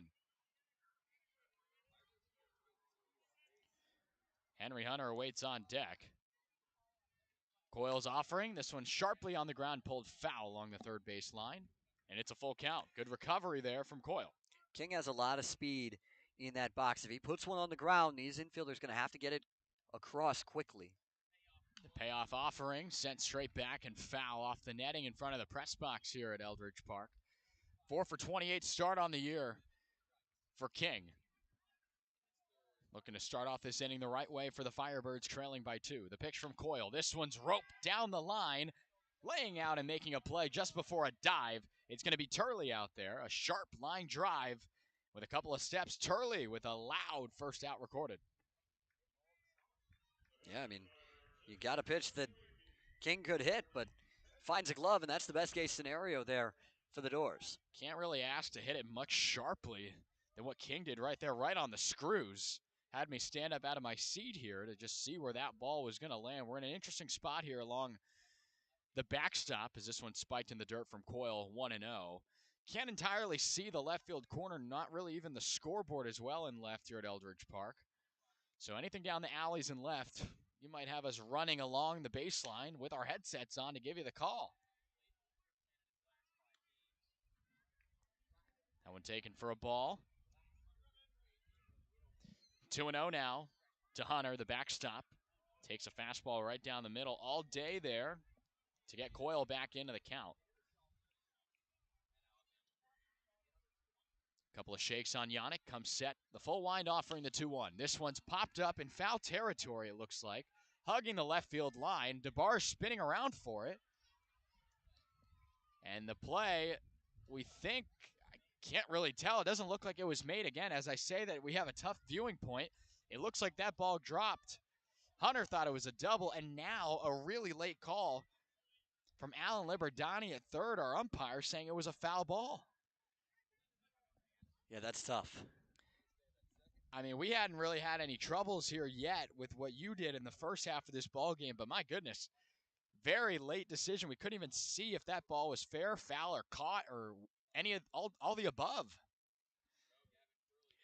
Yeah, well, it doesn't seem like it was caught, so I think, and then it seems like it was a foul ball, so we got there eventually, Yeah, I think. Got to do what you got to do sometimes. That's what makes the radio fun, because everything we say, you gotta be pretty descriptive to know what's happening, but not a lot to be descriptive about when you can't see what's happening here too. Nonetheless, though, Coyle trailing 2-0 in the count comes back with a couple of foul balls to even it at 2. The offering, this one in play, though. Backhand stop made by Keelan. Long throw across the diamond and a 6-3 put out. 2 up, 2 down for Coyle here in the bottom of the 6th. You like what you're seeing again from Parker Coyle. The unearned run that he gave up isn't going to go against his line, and he's just going to be continuing to be what he has been, and that's solid. He's going to throw you strikes. He's going to get you innings, and that's all you can ask for. So now Fenwick Tremble will step in. He was a substitution defensively in the top of the 5th inning.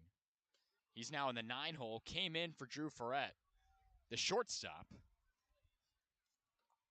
But Tremble's the one in right. It was Blake, the left fielder, who moved to shortstop now for Kelly Nicholson and the Firebirds. Dropped a breaking ball here to the second baseman. Bazana makes the underhand toss, and it's 1-2-3. A couple balls put in play to help out Parker Coyle. A clean slate for the Commodores in the 6th inning. We move on to the last third of this ball game with the Doors on top by 2 as we continue on from Eldridge Park here on the Commodores Radio Network.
On the mound for the Firebirds is a Commodore out of Vanderbilt. Grayson Carter makes an appearance here tonight, looking to do his best to do a hold job here against the Commodore offense. Yeah, and he's done really well so far for the Firebirds. This is his third appearance. First two, a scoreless inning with one hit against Brewster in a win. A scoreless inning with no hits against YD in a win. He's trying to match those first two appearances here, but the Doors are hoping to have something else to say. One of four pitchers so far for the Firebirds. Now, given a couple of them have only pitched 2 or less innings, but one of 4 guys to not give up a run yet. The Commodores trying to do some damage against him for the first time this year, and leading it off, it'll be Gavin Turley in the 7-8-9 for Falmouth. Right-handed bat of Turley will lead off, and then 2 consecutive left-handers against the right-handed bat. But this Commodore on the mound can certainly bring it, as we talked about. 2 strikeouts here on the Cape so far. And again, only those 2 innings of work.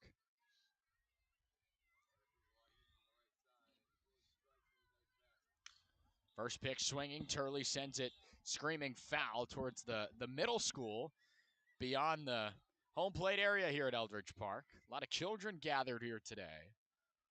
We've seen that a lot over the last week or so now that the schools are out. A lot of kids coming out and enjoying what the Cape League has to offer.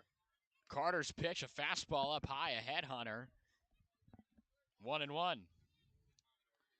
Turley getting out of the way of that one. But these 2 Beavers out of Oregon State trying to get them going a little bit here as Gavin Turley comes up empty. Big swing at that one. Almost swinging out of his shoes. It's 1-2. We've seen a lot of really big hacks from Turley. When he connects, he's going to hit one a long way. Just waiting for that to happen. That we are. A 309 hitter this year. Up to this point, though, 0 for 8. The pitch, swing and a miss. Make it now 0 for 9 as Turley goes back, and it's a strikeout for Grayson Carter to begin the 7th. You can see why Grayson Carter had some success at Vanderbilt this season with a powerhouse in the SEC like Vanderbilt, because he's got an electric fastball. Tab Tracy saying hi to us here in the on-deck circle, awaiting his next chance with Gavin Keelan in the box now against Carter. Starts him off with a fastball that's lined right back up the middle, a base hit for Keelan. So Tab will come up with a base runner to work with, but when the 6'5" big righty supplies the power like that in the fastball, sometimes all you got to do is just get on it. That was a really good swing from Keelan. Lightning quick hands, gets to his pitch and didn't miss it. Just swats it right over Joe Oyama at second base and out in the right center.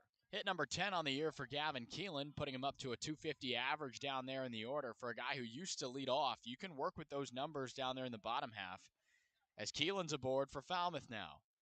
Tab Tracy. First pitch he gets is a fastball that's low. Henry Hunter having to pick that one out of the ground. 1-0. Doors are usually a pretty aggressive team on the base paths. Just 1 stolen base so far tonight. Only 4 hits for Falmouth today, despite the 4 runs. Good chunk of them came in the 4th inning off several errors, 2 to be specific, from the Firebirds during that frame. A couple looks up and down out of the set. Carter fires this one as Keelan was going, and it sent foul. The hit and run was on there out of the Doors. On the 2-0 offering, make it 2-1. It was a good jump from Keelan. Had himself a shot, just wasn't able to get across as Tracy saw a 2-0 pitch he liked and wanted it. Grayson Carter, before coming set, he looks over to Keelan, who's a couple feet off the base at first. Now a pick move back with Olmstead, the new first baseman, in there keeping him tight.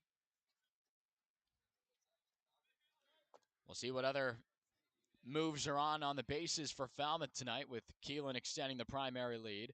He is going. This one's in the dirt. Big throw needed by Hunter, and Keelan's going to be in there safely. A swipe bag for Gavin Keelan. And now you got a runner on second with only 1 away. Good jump once again by Keelan. You said a big throw was needed, and he got a big throw. It was just a little bit high, and Oyama had to try to get to it and slap the tag down. Couldn't get it in time. Gavin swipes his 3rd bag on the summer with that effort there, and now Tracy needs to put one in play. He does that, though. It's right back to the pitcher. Keelan's going, though, on the play. He's going to be in there safely. So a risky move to run from second to third on what's ruled a 1-3 putout. And Grayson Carter didn't even look like he really checked over to Gavin Keelan. And that's exactly why he went. Keelan hesitated, started to go back towards second base, saw that Carter didn't even look at him, and took off for third. That hesitation of expecting the check back almost cost him, but instead, it allows him to move on up. So in a spot where that out really didn't look like it was going to be very productive, now all of a sudden, anything through will make it a 3-run lead for the Commodores with John Spikerman, the leadoff man, back in the box for Falmouth. He's going to take that one in there for a strike. Had a base hit to lead off this ball game on the first pitch he saw. A strikeout and a fly out to center in consecutive attempts after that. With Grayson Carter trying to avoid the trouble on third. Fires in another fastball, and it's 0-2 now. When you throw it that hard, you can use it to get ahead quickly, and that's what Grayson Carter's done here. He's continued to go fastball early in counts and late in counts. Big spot here out of the stretch. Lifts the leg in the pitch. Swing and a miss. 3 fastballs in a row to Spikerman. He comes up empty on that one. Gavin Keelan stranded at third. The only real threat the Commodores have had in a couple of innings. And Gavin Keelan's left on third. Time to stretch here at Eldridge Park. It's still a 2-run lead for the Doors here on the road on the Commodores Radio Network.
New arm for Falmouth after 2 good innings out of Parker Coyle. Another left-hander takes the mound, and we've seen him a couple of times. It's Rio Britton. Rio Britton's had some longer outings for the Doors out of the bullpen. He definitely could go 3 innings for the Doors if they need him to. They do have some fresh arms, though, but 5 games in 5 days coming up. We'll see how they want to use it.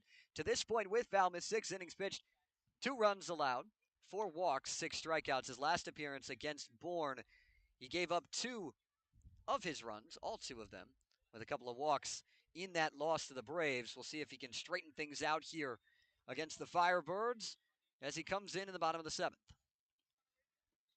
Rio is tied for third amongst Wolfpack arms in appearances with 22 this past season. Spent some time at Oregon before moving on to the East Coast. And now we get some reps here with the Commodores. And Zach, again, some of the numbers we heard from him. This is a big spot for Rio. Going to take on a lefty to lead off this outing for him and Joe Ayama. 0 for 2 officially today. Reached with a walk back in the third, was stranded at second. That was part of a threat that allowed 1 run to come in and score. 3 were left on, though. So nice work by Causey, who, again, as a bunt shown by Ayama, he's going to miss it. It's called a strike. Causey, back-to-back starts of pretty effective stuff. He looked really good in this outing today, just like he did against Bourne.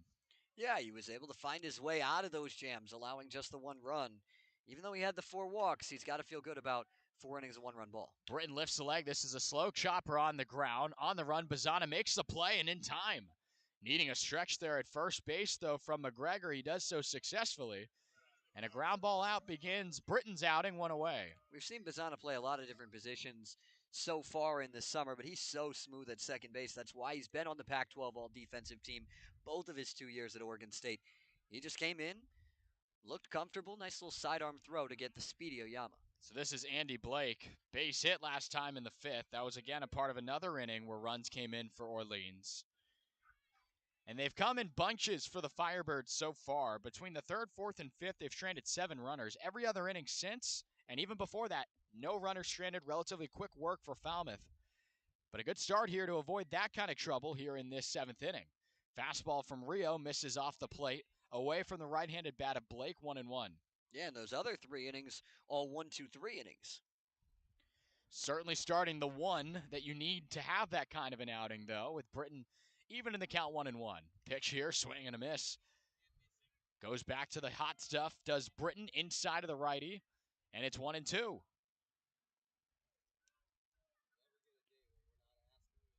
6 strikeouts on the year for Rio Britton in the 6 innings we've seen him to this point. He comes set here fully out of the stretch. The pitch, this one's lined on a couple of hops to left. That's going to be a base hit. 2 hits and 2 consecutive tries for Andy Blake. And a 1-out threat is aboard for Orleans here in the bottom of the 7th.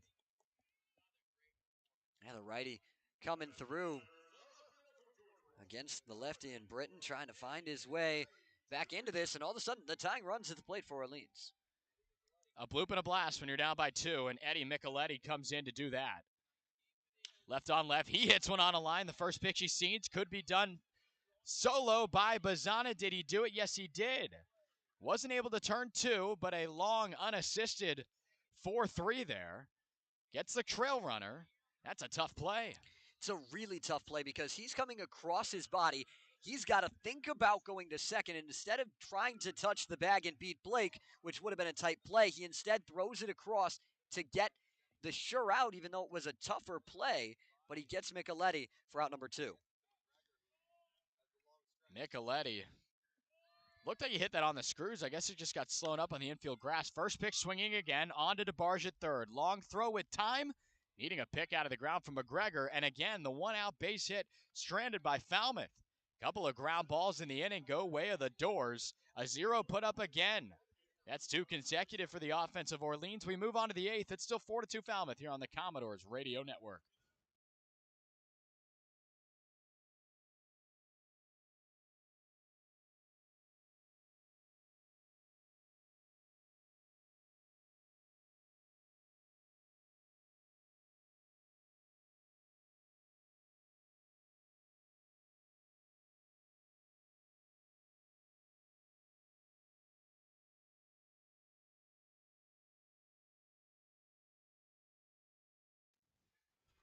Another new arm. 4 consecutive innings with a different arm on the hill for Orleans as we begin the 8th. It's 4-2 Falmouth here at Eldridge Park, but scores around the Cape, we're about to find out from Destiny.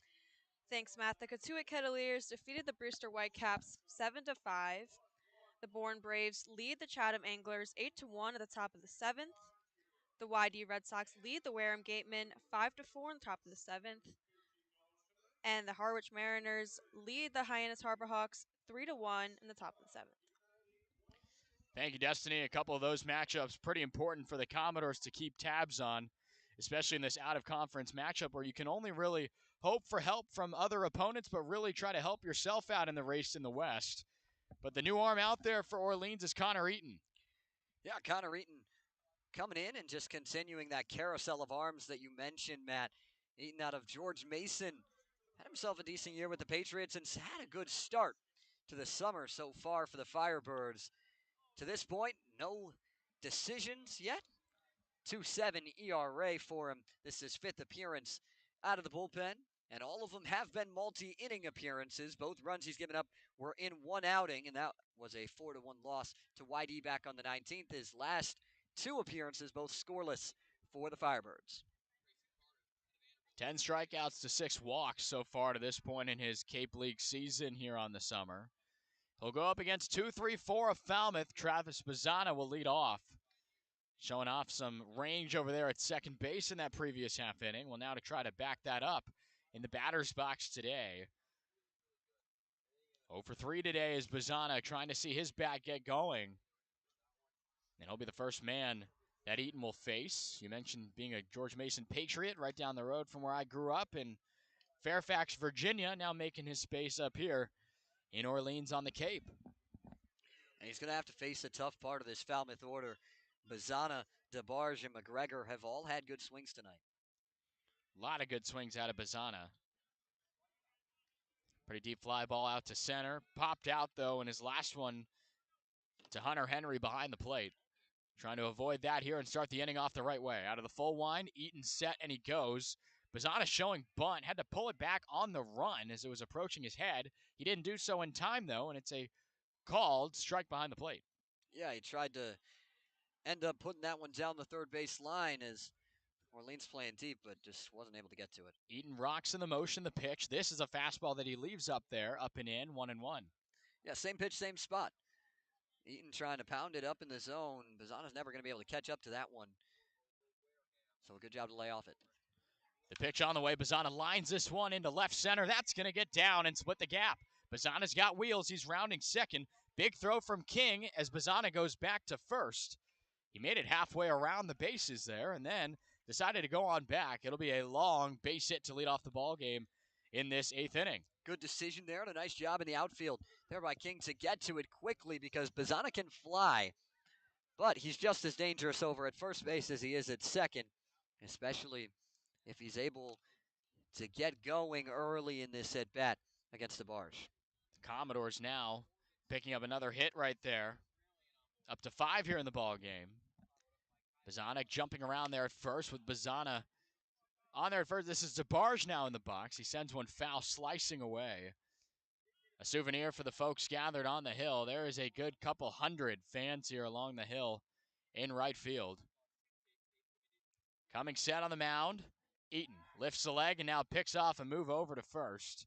Bazana, without a dive, just walks back and is in there safely. Yeah, very nonchalant about that one. He very quickly knew that was going to be a pickoff move.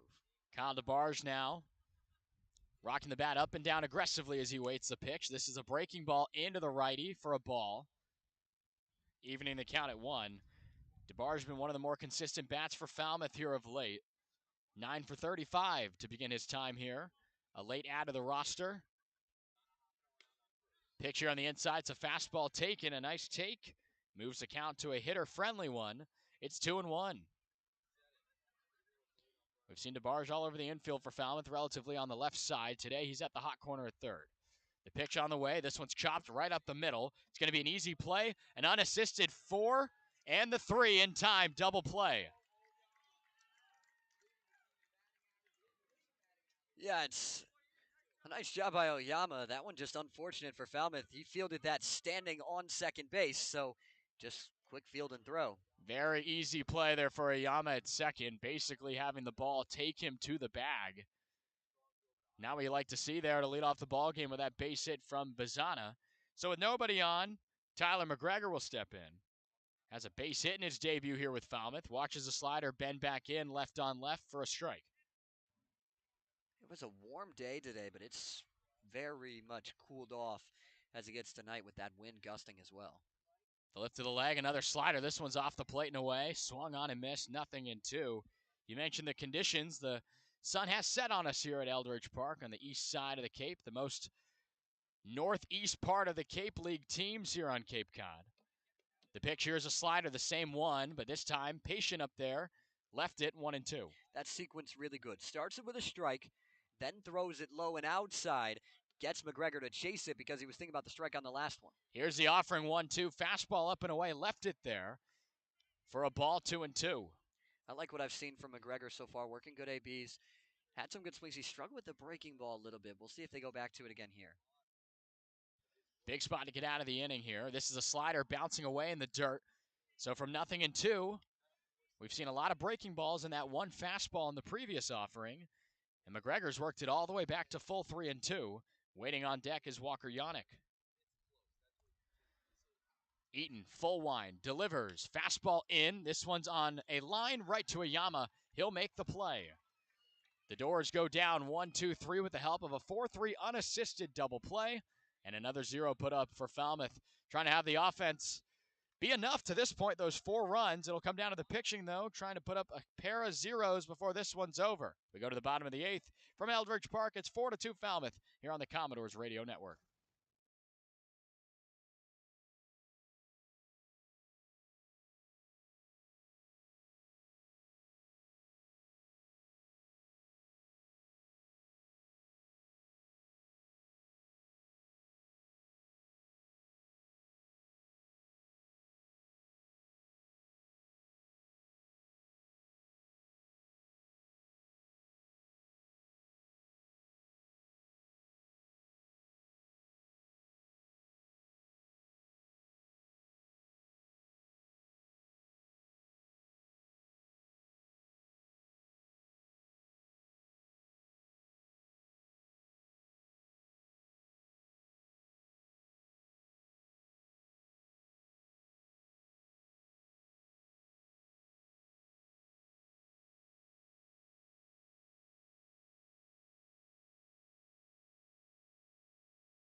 Rio Britton back out there for the 8th inning. We told you who the Commodores will take off against tomorrow. At home, they'll take on Chatham in what's going to be 2 consecutive at the Gov.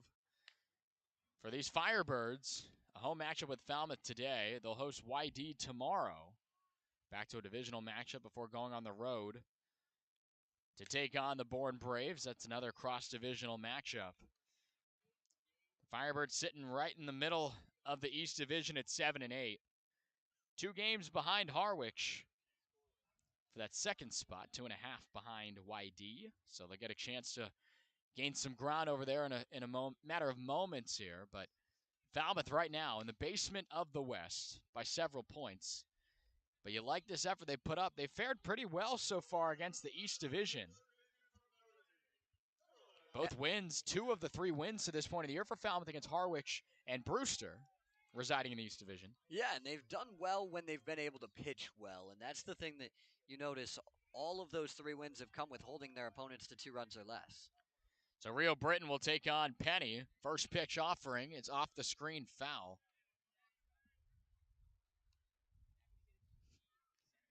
Thought that one got to us here off the screen. Was looking around at my feet to see if the foul ball joined us here, but it stayed in on the backstop area. I think you might have heard it. Right. It did thump down here. That one thumping into the glove, though, of Yannick. Breaking ball in there for a strike, 0-2. It's a pretty good thing it didn't get over the screen there. We got a lot of equipment. It's very true. The 0-2 offering from Britton. Sped him up there, trying to work him backwards. It was a ball upstairs. Jack Penny, a base hit last time. One of the 3 the Firebirds had in that 5th inning that saw them put a run across. The 1-2 slows it down on him. Tough play here for Bazzana on the run. Fires over to first, and he got him in time. It's been a show-off day for Travis Bazzana at second. He's giggling and chuckling as he did that one as well. The first out of the 8th picked up. Silky smooth there at second base, and you don't see a lot of guys that are his caliber of players that play second base in college. You see those guys play shortstop, move over to second as they get up, but Bazzana showing that he's comfortable there already. He gets credited with 6 putouts today. On that one right there does Bazzana. Britton right back to work, fires a fastball in there for a strike. Johnny Olmstead now in there. Had an appearance in the 5th inning when he came in, so this is a second at-bat of the day for Olmstead. Watches a fastball up and away here. He replaced Jake Hyde, one of, I believe, now 3 substitutions that these Firebirds have made throughout Kelly Nicholson's lineup. Britton gets the sign behind the plate. The lefty comes set at the belt. Lifts the leg and fires a dart. This one's fouled over the dugout of Orleans along the first base line. And again, getting ahead, 1-2.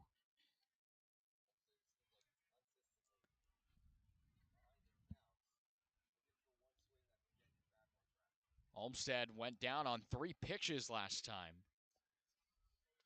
Has a chance to go down rather quickly here against Rio Britton too. A deep breath and the pitch. Breaking ball never really broke. It was staying away from Olmstead the whole time. 2-2.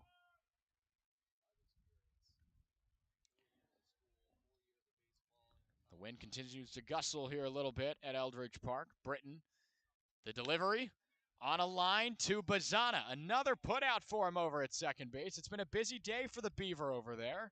2 away. He just continues to be a ball magnet defensively.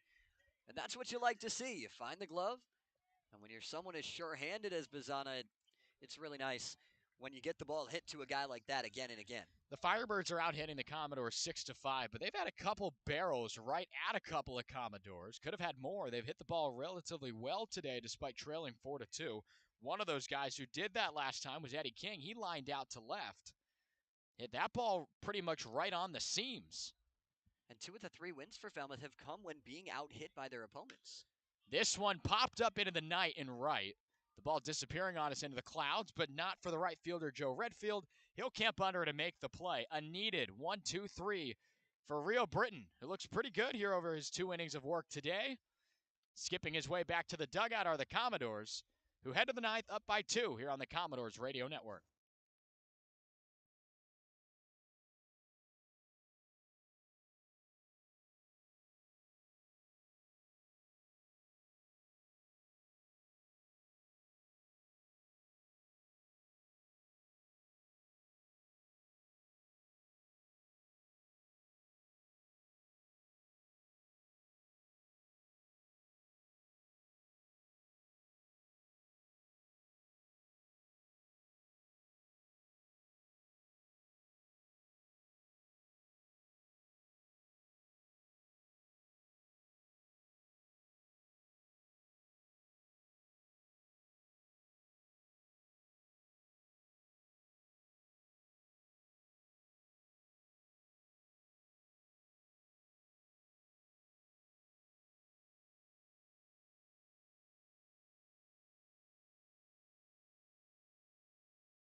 There's a new battery, not just the pitcher, a new battery as well. Open Carpellotti is the new backstop for this 9th inning. And the pitcher on the mound, Sean Matson, will come in. They weren't kidding with the Firebirds and saying it was a bullpen effort today. A different pitcher now in 6 consecutive innings. The 7th arm for the Firebirds is Sean Matson out of Harvard, and just trying to continue what's been a really strong start for him to the summer with Orleans. I mean, you look at the numbers and you can't do much better than what he's done to this point. He's got 5 appearances, 6 2/3 innings, no hits, just 1 base runner, and it was 1 walk. That's it. Certainly capable in working in late innings as to why he's getting the call here. The Commodores' go-to relief arm went up in late innings as this is a line drive right at the second baseman, Oyama. Second baseman's getting workouts today over there. It's Oyama who does a put out by himself, 1 away. But we were getting ready to say was that Casey Hunt is warming for the Commodores. So when the 9th inning rolls around, Rio Britton should have concluded his matters to allow the right-hander out of Mississippi State to come in for his what will be the 3rd save opportunity he'll have for Falmouth. Redfield takes inside there for a strike. 0-1. Another one here, make it 0-2. Sean Matson is pounding the zone right now. I apologize. The first one in there was a late call. It is 1-1. This one's in the dirt. It actually does get Redfield on the heel. And he is going to reach here. You don't always want to get plunked down there by your feet, but it's a 1-out base runner for Falmouth. He seems to be okay. He kind of looked like he thought he had maybe jumped out of the way there, and De Jesus behind the plate immediately was like, nope, hit him. go down. Well, you mentioned, partner, that he's only allowed one base runner. Well, now he's allowed two on the hit by pitch, giving Gavin Turley a spot here. Another bat that the Commodores are just trying to get to break out a little bit. It's been a tough start to the season. 0 for 9 is Turley now. But you have an opportunity here to keep the line moving a bit with Gavin Keelan on deck. That line drive base hit last time into right center. The pitch from Matson, watching it bend into the dirt, is Turley. 2-0 now. Gavin Turley out of Oregon State. His fellow Beavers had himself an exciting day today at second base. This time the bender from Matson in there for a strike, the first one of the at-bat.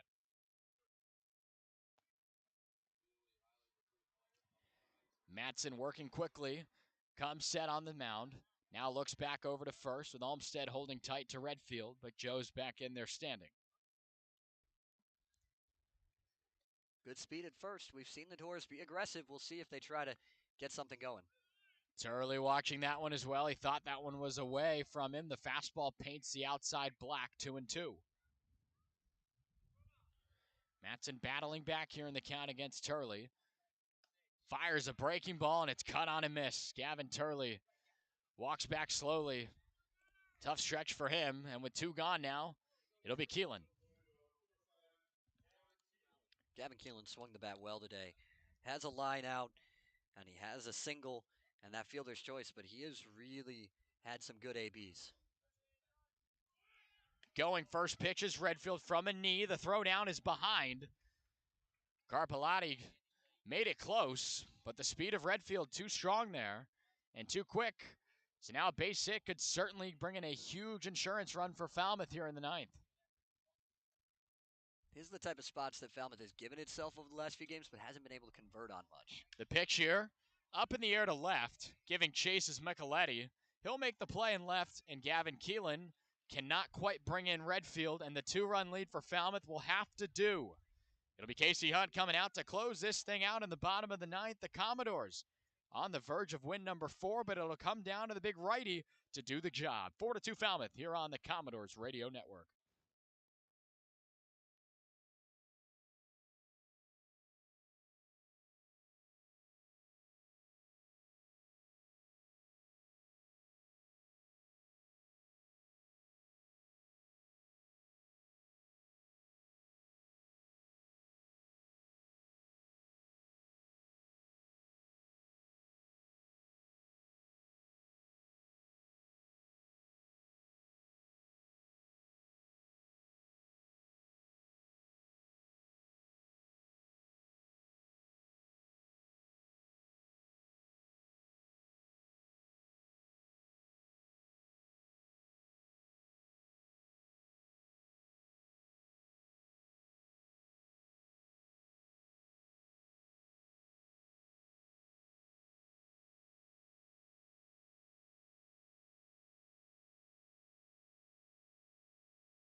It is the big number 43, the hard-throwing right-hander, Casey Hunt. Check that, 34, excuse me.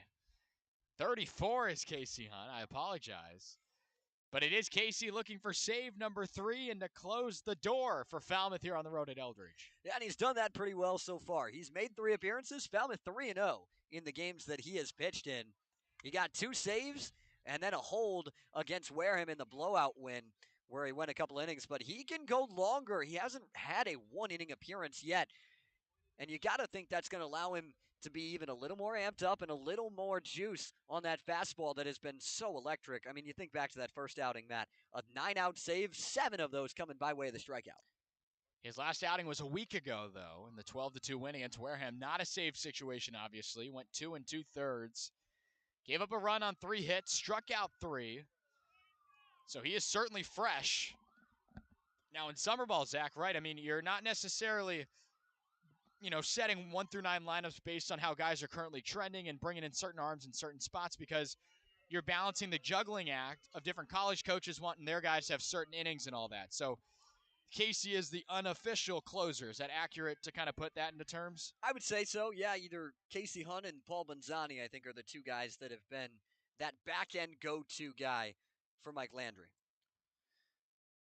First pitch swinging on the ground. It is a fair ball, doing it successfully by himself. It's McGregor. One pitch, one out. Can't get much more efficient than that for Casey Hunt. Not at all. I was just getting ready to say that the effort we saw from Rio Britton tonight shouldn't go unnoticed. 2 innings, 1 hit between the 7th and 8th. No runs, didn't strike anyone out, but he did his job in getting balls and putouts. And there's a putout right there. Quick work from Casey Hunt, 1 away on the first offering, and that'll bring in now Trimble. I beg your pardon, it is the pinch hitter that we saw come in late. It's Carpellotti now in there.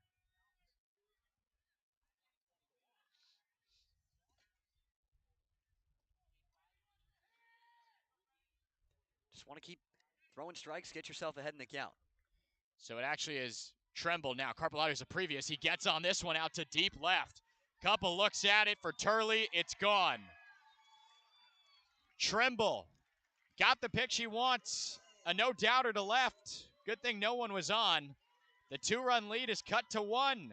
The Firebirds not going down without an effort. It's 4-3. Really good swing from Fenwick Trimble. Jumped all over that pitch, but it's still just 1 run. Still 2 outs away from getting out of this if you're Casey Hunt. Just settle back in, continue to pound the zone, and try and get through this. So now the tying run presents himself in the box. It's Joe Ayama. First pitch bender in there, first strike from Casey Hunt, who gets right back to work after giving up the long ball.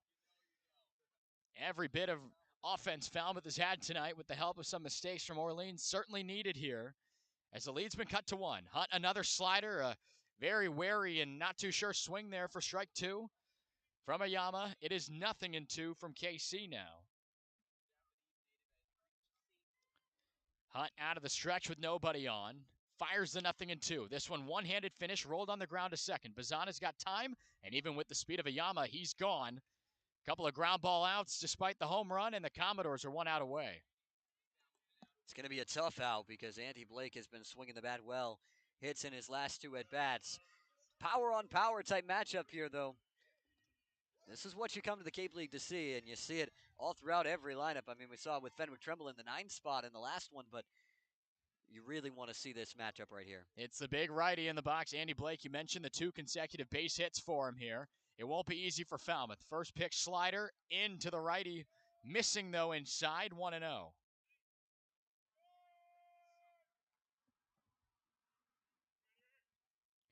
The pitch from Hunt. This time the slider over the middle, called for a strike. Blake was waiting there to see the first one come into the zone, and he got it from Federico de Jesus behind the plate. Infield playing him with a slight shift to the left side. Bazana is pretty tight to the second base bag. He watches this slider in there on the outer half for strike 2. 3 straight sliders have the Commodores 1 strike away from win number 4 on the season. Hunt looking for the sign from Yannick.